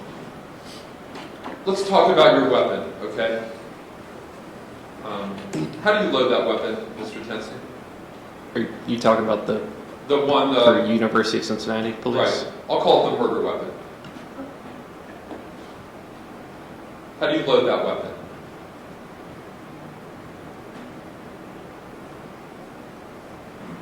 It's a handgun, and you. How did you load it? Is what I'm saying. That day. How did you load that gun that day? I did not load the gun that day. When did you load it? Several days or weeks prior. It always stayed in my holster. I didn't take it home with me. I didn't load it and unload it every day. Did you check it that day? Yes. Okay, tell us how you checked it. Just you pull your gun out and you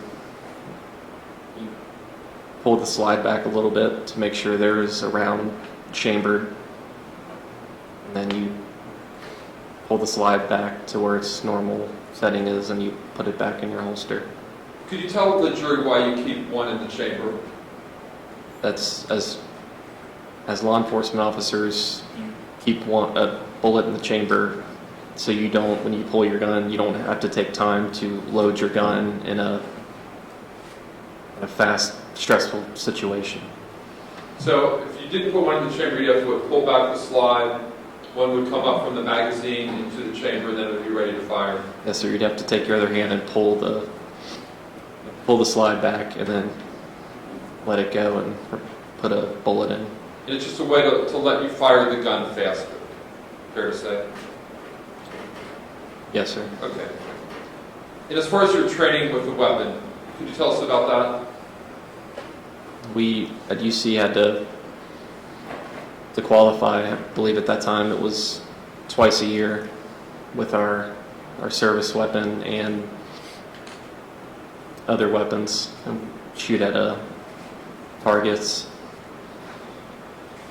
Would you say that you're a good shot? Okay.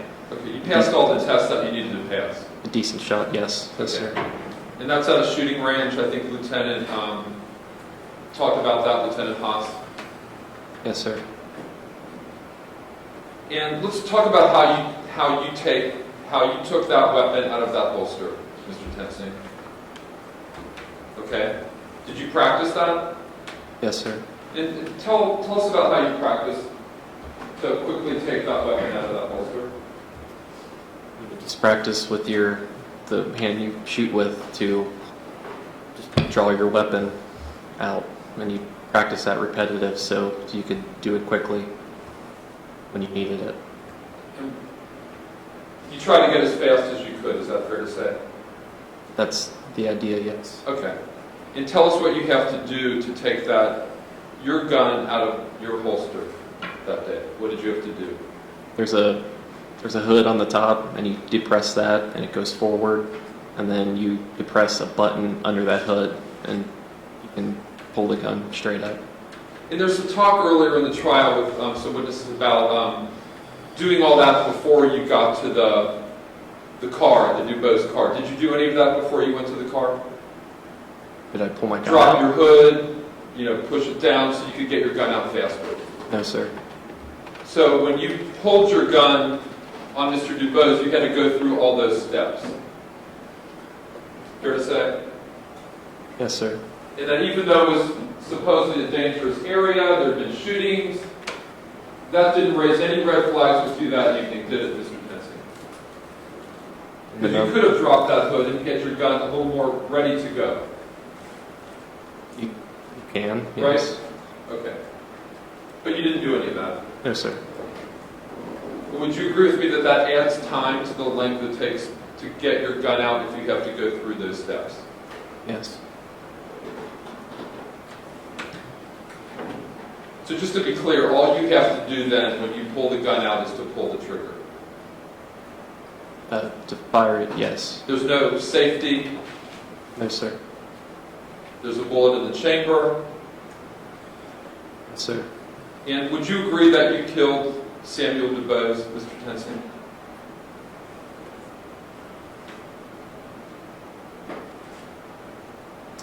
Yes, but I did it to stop the threat.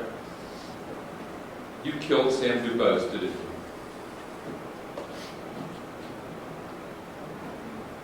Yes. And your index finger pulled the trigger, did it not? Yes. And you intended or meant to do that, didn't you? Yes. You had never met Sam DuBose before that evening, had you? No, sir.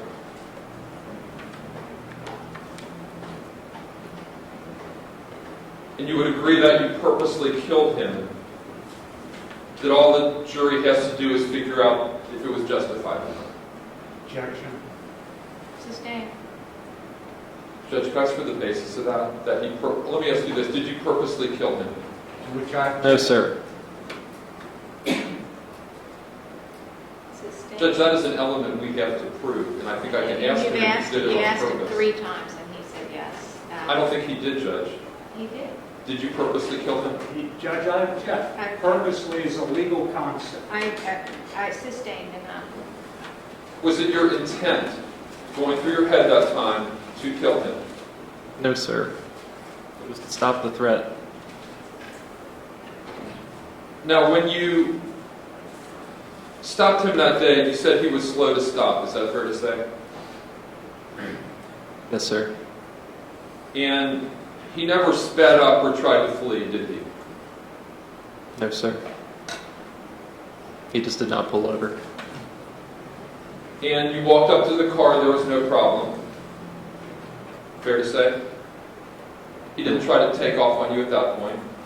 There was not a problem, but there was a red flag that was raised in the back of my mind at the time.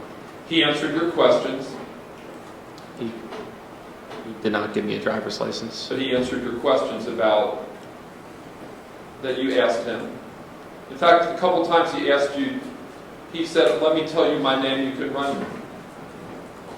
Fair to say? Sir, again, the way he was acting after handing me a bottle labeled gin, claiming it was air freshener, being slow to stop initially, and how evasive he was acting, I didn't want to just take his name and turn my back and just leave him be and just walk back to my police car. Well, nobody said that you would have turned your back. I didn't want to leave him sitting in his car, and while I was sitting in my car trying to check his name. I think you forgot my question. My question was, 2 different times did he offer to give you his name? Yeah, I believe so, yes. And you didn't take that opportunity to say, "Sure, what's your name?" No, sir. Again, the way he was acting, I wanted to focus on him and detain him first, and then we can figure out everything else after that. Sure. And then, would you say that you and your fellow officers back each other up a lot, Officer Tensing? For all types of calls? It looked like on the calls that we saw earlier that day, there was a lot, you went to back up somebody, they went to back up you. There was a lot of you guys back each other up a lot. Fair to say? You do, but you don't always back another officer up. Sometimes they'll do a traffic stop and you won't go. But yes, we do back each other up. Because you told the jury this was a dangerous area, and there have been shootings, and then there was all kind of stuff that was in your head when you got to that street. Yes, sir. But you never once waited for backup, did you, Officer Tensing? To initiate the traffic stop? Well, you initiated the traffic stop, Mr. DuBose stopped, you're in your car, he's fully stopped. Why not wait for somebody else to get there to help you if you had this fear of that area? In my conversation with Mr. DuBose, we had hit a stalling point. I had asked him for his license And I'm sorry to five or interrupt, six but times.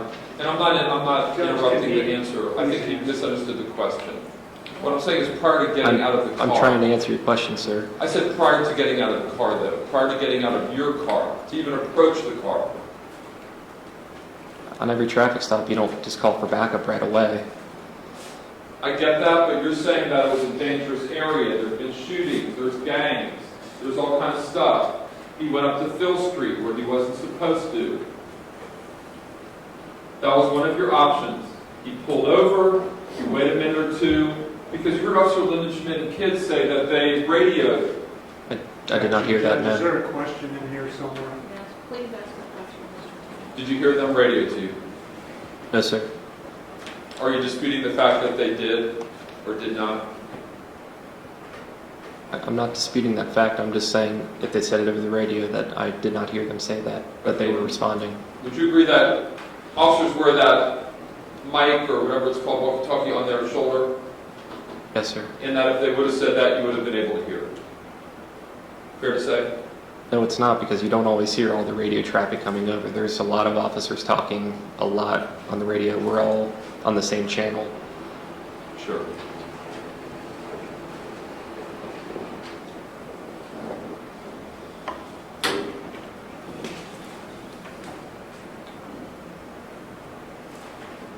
Now, did you tell him that he was under detention? I did not directly tell him that, no. Because when you talked to the homicide detectives, when you were telling your story, you said, I advised him that I was going to detain him. Did you ever say that? It was implied, because what I actually said is until I can figure out if you have a license or not, or until I can figure out who you are, something to that effect, go ahead and take your seatbelt off. That's an implied statement I gave to them to basically detain him. But when you told homicide detectives, I advised him that I was going to detain him. Did you ever do that? I did not directly tell him that, no. It was So an is this implication. a lie that you told to the homicide detectives? No, sir, it's just I implied that.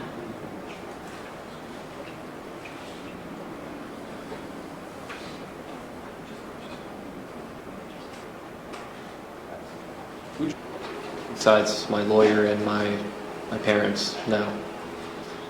Nobody asked you what happened? No, not before talking to the detectives. So you're telling the jury in those 2 days, you never spoke to anybody about the case, your friends, your family? You said you talked to your family? I talked to my parents about, yes, I did. And no one asked you what happened, and you didn't tell anybody what happened? No, sir, besides the detectives. You put a blanket of silence over yourself? Is that what you're saying? Yes, sir. I mean, I told my parents. They were well aware of the incident and what happened. And my dad went with me to the attorney's office to watch the body cam, so they were aware. And you realized the stakes were high as far as whether you'd be charged or not, fair to say? I didn't know at the time. Well, because part of your training, they talk about what happens in police-involved shootings, don't they? There's a process afterwards, isn't there? You mean an investigation? Yes. Yes, sir. And you knew that, didn't you, Mr. Tensing? Yes, sir. And nobody told you when you were getting interviewed how to answer the questions or what you could say to try to beat this case? No, sir. Would you say you thought about it a lot in those 2 days? That's all you could think about, right? I've thought about this every moment for the last 2 years. Okay.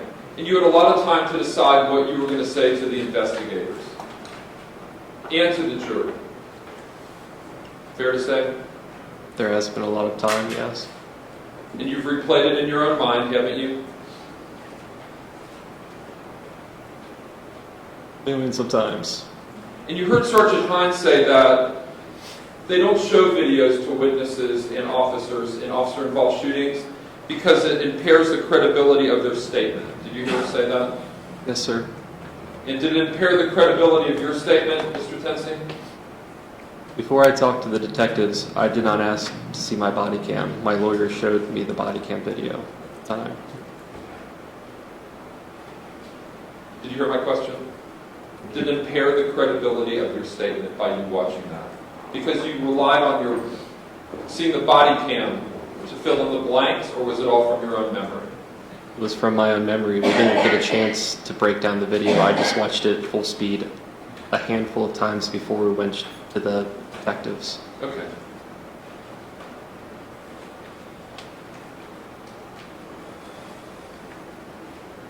Now you heard Mr. Fredericks, and he put up the slides at the time, and he took some of your statement and showed the slides. And when Mr. Graffenried asked him, when in your statement you said, in my hand and my left arm, it somehow got caught or tangled up in the steering wheel as he's accelerating. Do you recall saying that? Yes, sir. And you saw the slide that Mr. Fredericks put up and said that wasn't true. Did you agree with Mr. Fredericks when he said that? I don't know what slide you're referring to. Well, the slide that he put up when Mr. Graffenried asked him, showing that your hand did not get caught or tangled up in the steering wheel. I still don't know what slide you're referring to, sir. In the slide, he put up a series of slides, and I'm not going to put all those up. But the statements that he made, that he said were absolutely not in the video or not in the frame by frame.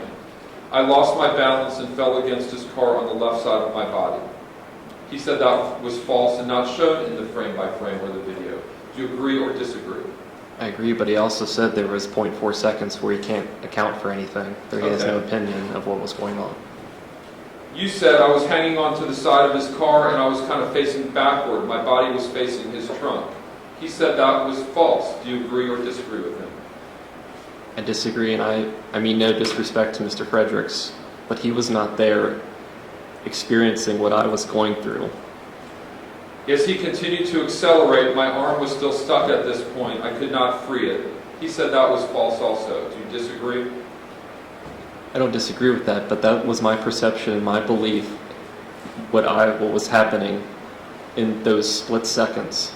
Let's go back to that. You said perception. So are you saying you misperceived that, or that's actually what happened? Sir, I misperceived that my arm was stuck in the steering wheel. And only after being able to watch and study the body cam did I realize that I believe Mr. DeBose grabbed or pinned my left arm with his left hand against the steering wheel. Okay. So I pulled my gun out, and as I'm falling, I'm kind of below the plane of his window. He said that was false. Do you agree or disagree with him? I disagree. So the only shot I could see that I could take to stop the threat was a headshot. That's the only part of his body I could really see at that point and had a clear visual of. He said that. Do you think that's false as well? Sir, again, I mean no disrespect to Mr. Fredericks, but he watched the body cam video and analyzed the body cam. He was not in my head examining what my eyes were seeing and what I was feeling during those seconds. So you say that's false as well? I disagree with that. Okay. And he just continued to accelerate, and that's when I discharged one round. He said that was absolutely false. Do you disagree with him on that? Disagree. I could feel the car turning, moving into me, and accelerating.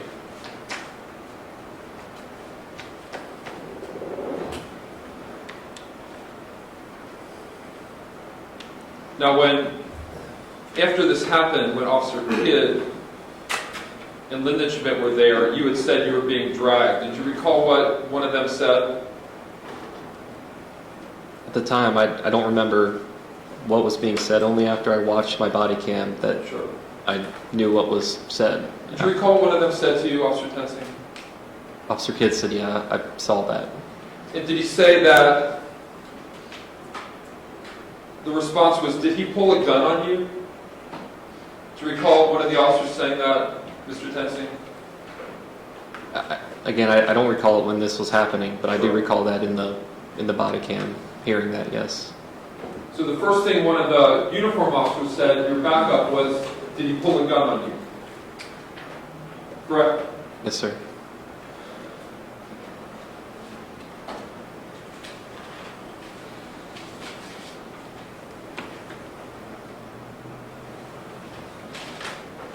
Now, you told the Cincinnati police that you fired a gun on duty one other time at a dog. Yes, sir, at Green Hills. And would you say that it's fair to say that you felt that dog was a danger to you or others at the time? Yes, sir. Was it a danger to you or to others? It was a danger to me. And did that dog charge you? Yes, sir. And you thought that dog was going to hurt or kill you? It was growling and barking and running towards me, yes, sir. How close was the dog to you when you fired your gun at that dog, Mr. Tensing? 10 to 15 feet. And did you aim at that dog? Very quickly, yes. And you fired your gun Yes, sir. and you missed. Yes, sir. But your intent was to kill that dog. It was not to kill the dog, it was to stop the threat that the dog posed. Would you say it's hard to hit a moving target, Mr. Tensing? It is more difficult than a stationary target, yes, sir. Is it easier to shoot and kill a human who wasn't moving, who was trapped in a car with his seatbelt on like Sam DeBose, when you're only 1 to 2 feet away from his head? Can you repeat the question? Sure. Is it easier to shoot and kill a human being who wasn't moving, like Sam DeBose, who was trapped in a car with his seatbelt on, when you're only 1 to 2 feet away from his head? There's nothing easy about what happened. And the Sam DeBose shot was an easier or better shot than trying to kill that dog, wasn't it, Mr. Tensing? We were closer together, yes. So it's easier to kill him than it was to kill the dog. Right?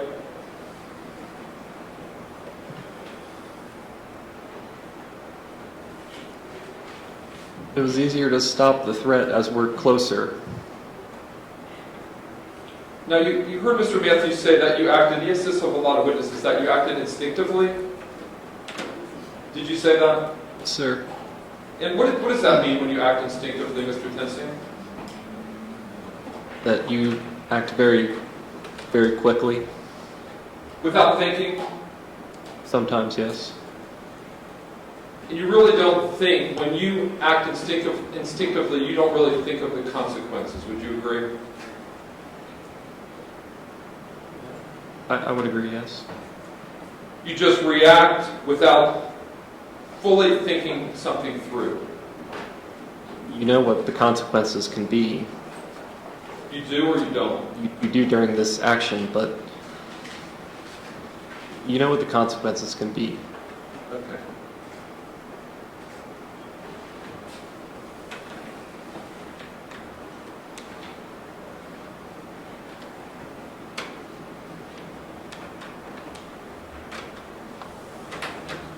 Because in your statement you said, they asked you, your statement's a homicide.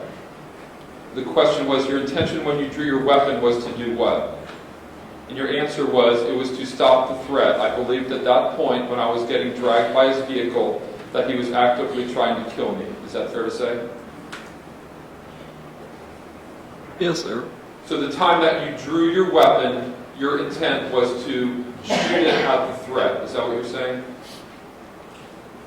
Yes, sir. Okay. And the decision that was made to draw the weapon was way before the shot. Would you agree, Mr. Tensing?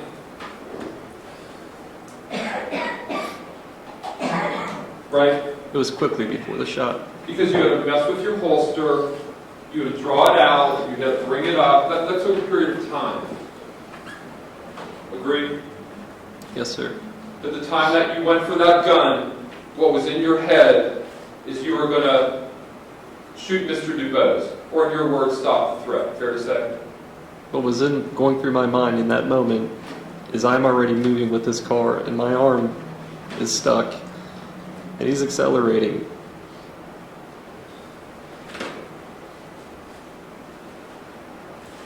Now, you said you tried to reach around the steering wheel to, in your words, nobody told you to say this, were to knock the key out of the ignition. To take his key and pull it out of But the your ignition. words were knock the key out of the ignition, weren't they, Mr. Tensing? Yes, sir. Well, tell me what it means to knock the key out of the ignition. How do you do that? You grab the key and turn it back to off and pull it out. But you never said that's what you were going to do. You said knock it out. I mean, nobody told you to say that word, knock it out. That's your word, isn't it? Yes, sir. Have you ever knocked a key out of an ignition? Yes, sir. What I meant by that is to grab the key quickly and pull it out of the ignition. Have you ever knocked a key out of the ignition? That's what I mean when I said that, sir. Because once a key is turned on, everybody knows the ignition's on the steering column, and you put it in, and then you've got to turn it. Yes, sir. So if you knock it, nothing's going to happen. Fair to say? Again, what I meant by saying that was to quickly grab the keys and turn it to the opposition and pull the keys out. But you never said that to anybody. Sir, You kept saying knock the key out. You said that repeatedly. that's just the wording I used, sir, to describe what my intentions were. Would you say that you forgot your training at that point? My training had said if you're going to reach into a car, do it with your non-gun hand. It was an instinctive reaction to reach in the car. Your training really didn't say that, did it, Mr. Tensing? It said don't reach in with your dominant hand. It never said reach in with your non-dominant hand, did it? It said if you're going to reach into a car don't do it with your gun hand. You wouldn't say it would.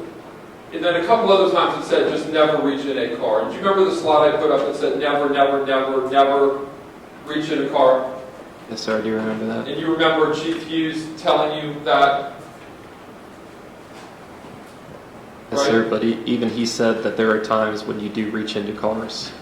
Well, I think a lot of the officers said if somebody's unconscious or dead or passed out, or maybe you reach in a car to get somebody's license that they hand you instead of making them hand it outside the window. Would you agree this was the most extreme type of reaching into a car? I don't agree that it was an extreme. You don't? No, sir. When I reached in to grab the keys, I did not expect Mr. DuBose to be that fast, put it in the drive and accelerate. I thought I could grab the keys and take them out, and it would be stopped right there before he went anywhere. Okay. So you remember, are you telling the jury that you remembered a lot of your training, but you forgot just that one thing? Sir, again, my training said if you're going to reach into a car, do it with your non-gun hand, and that's what I did. I reached in with my left hand. So you're saying you're following your training when you reached into that car? If what you're getting at, it's not advisable. I agree with that. It was an instinctive reaction. I reacted to Mr. DuBose's actions. And do you remember the part about cuffing somebody in the car? That was part of your training. Yes, sir. You remember that. You remember to approach the car and stand in a certain place. That was part of your training, fair to say?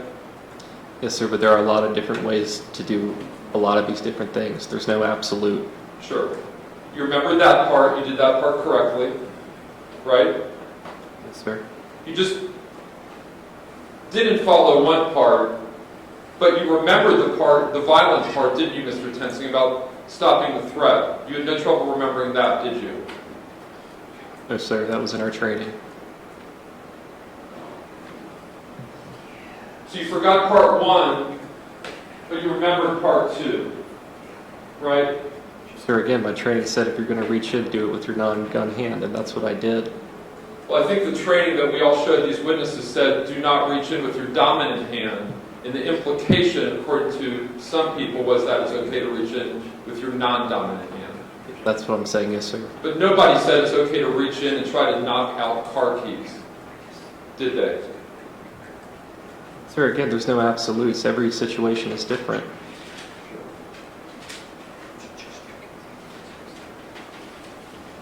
Now, you told the jury that you didn't know Sam DuBose was dead until you were at the hospital. Is that what you're saying? Yes, sir. When you went up to the car after the car crashed and you turned off the ignition, did you have your gun out at that point? No, sir. But you were covered at gunpoint, weren't you? Yes, sir. And that was part of a plan. You were going to be covered. You were going to turn off the car. Fair to say? Yes, sir. And there was 3 police, you and 2 others.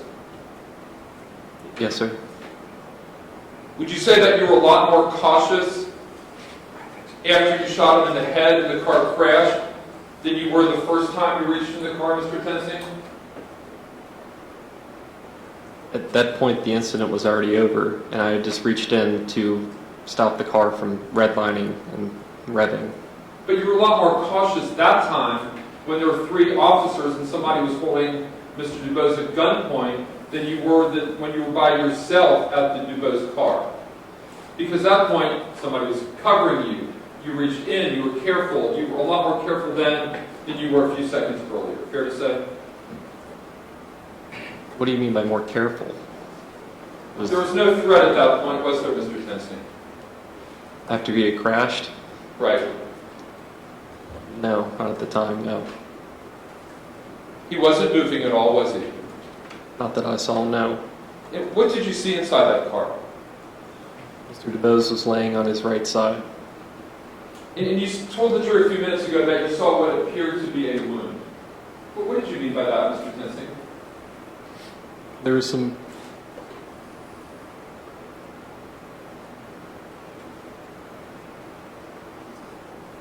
There was some blood around his head area.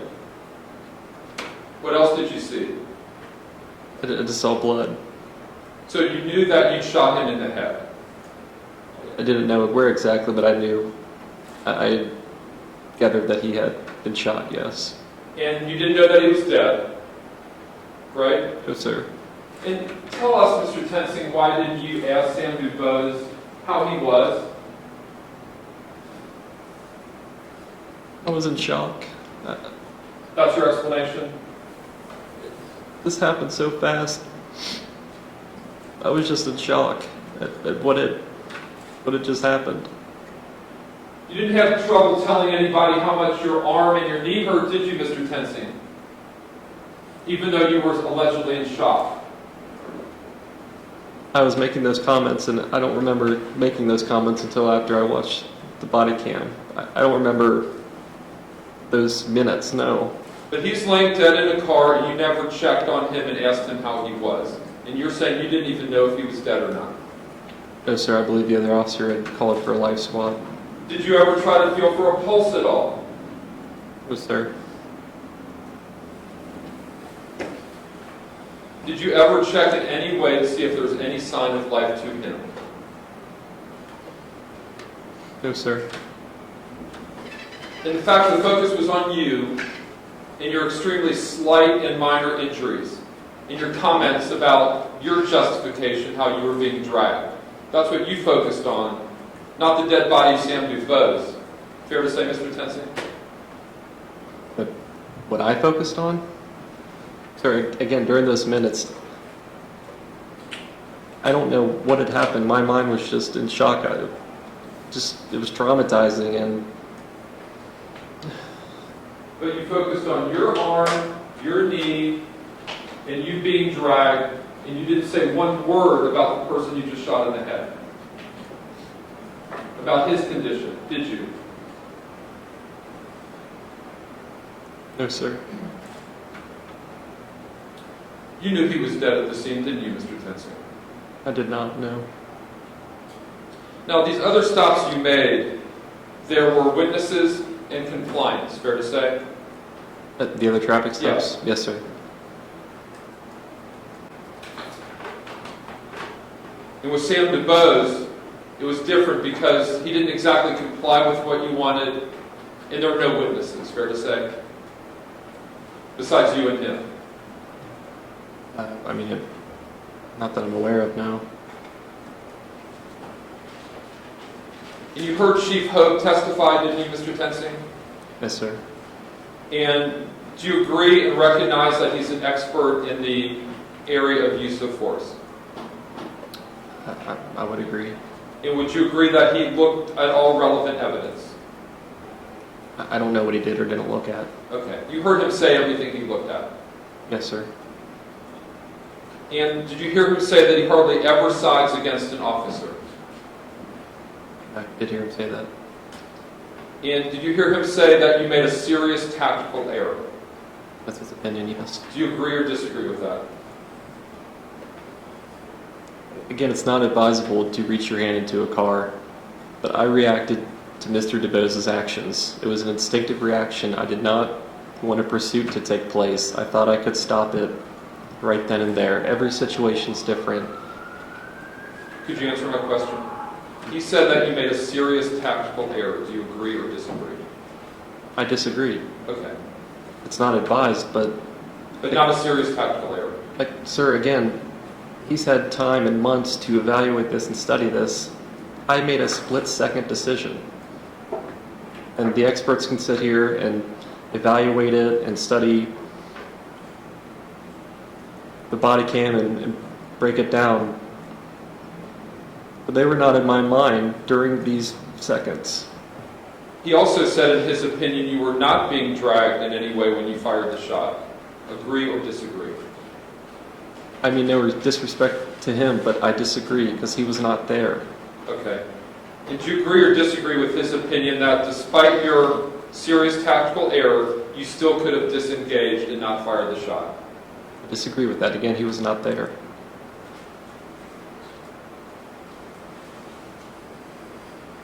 So you would agree that you went to your holster that day, right? During the incident? The incident. Yes, sir. You took all the steps necessary to remove your gun. Yes, sir. You pulled your gun. Yes, sir. You knew that it was loaded and one was in the chamber. Yes, sir. You knew that if you pulled the trigger, it would fire a bullet. Yes, sir. Your index finger went to the trigger, right? Yes, sir. You pulled the trigger and meant to do it. I meant to pull the trigger, yes. You purposely aimed for his head, Sam DuBose's head. That's the only thing that I could see at that moment. Your gun was between 1 and 2 feet away from his head. Fair to say? Yes, sir. And after all that, you're telling the jury, after all those purposeful acts that you did, that you didn't mean to kill him. I meant to stop the threat. I didn't shoot to kill him. I didn't shoot to wound him. I shot to stop What did you his think actions. What did you think would happen once you did all that? That he would just walk away? After you shot shooting? him in the head, do you think he would just walk away? I never thought about that. That's all I have, Judge. Thank you. Mr. Matthews, redirect. No redirect. Okay. Anything else, Mr. Teeter? I Yes, guess sir. not. Mr. Tensing, you may step down. You're excused at this time.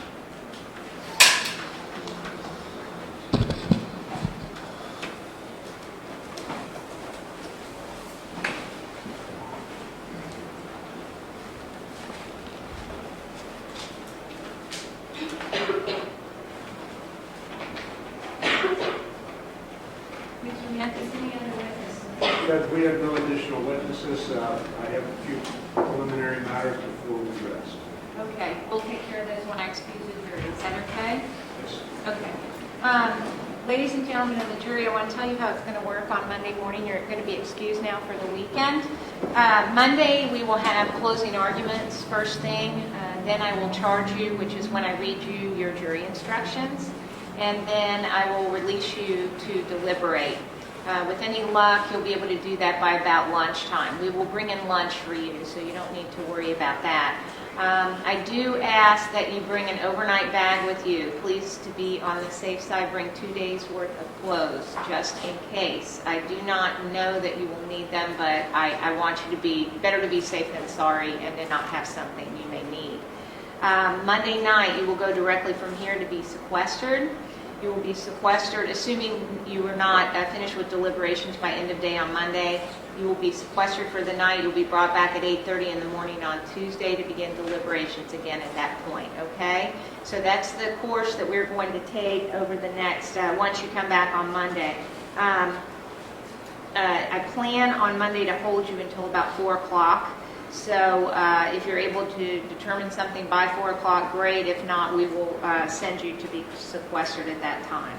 I think that is it. Please remember, no discussion about this amongst yourselves. And by the way, this is not our normal, the normal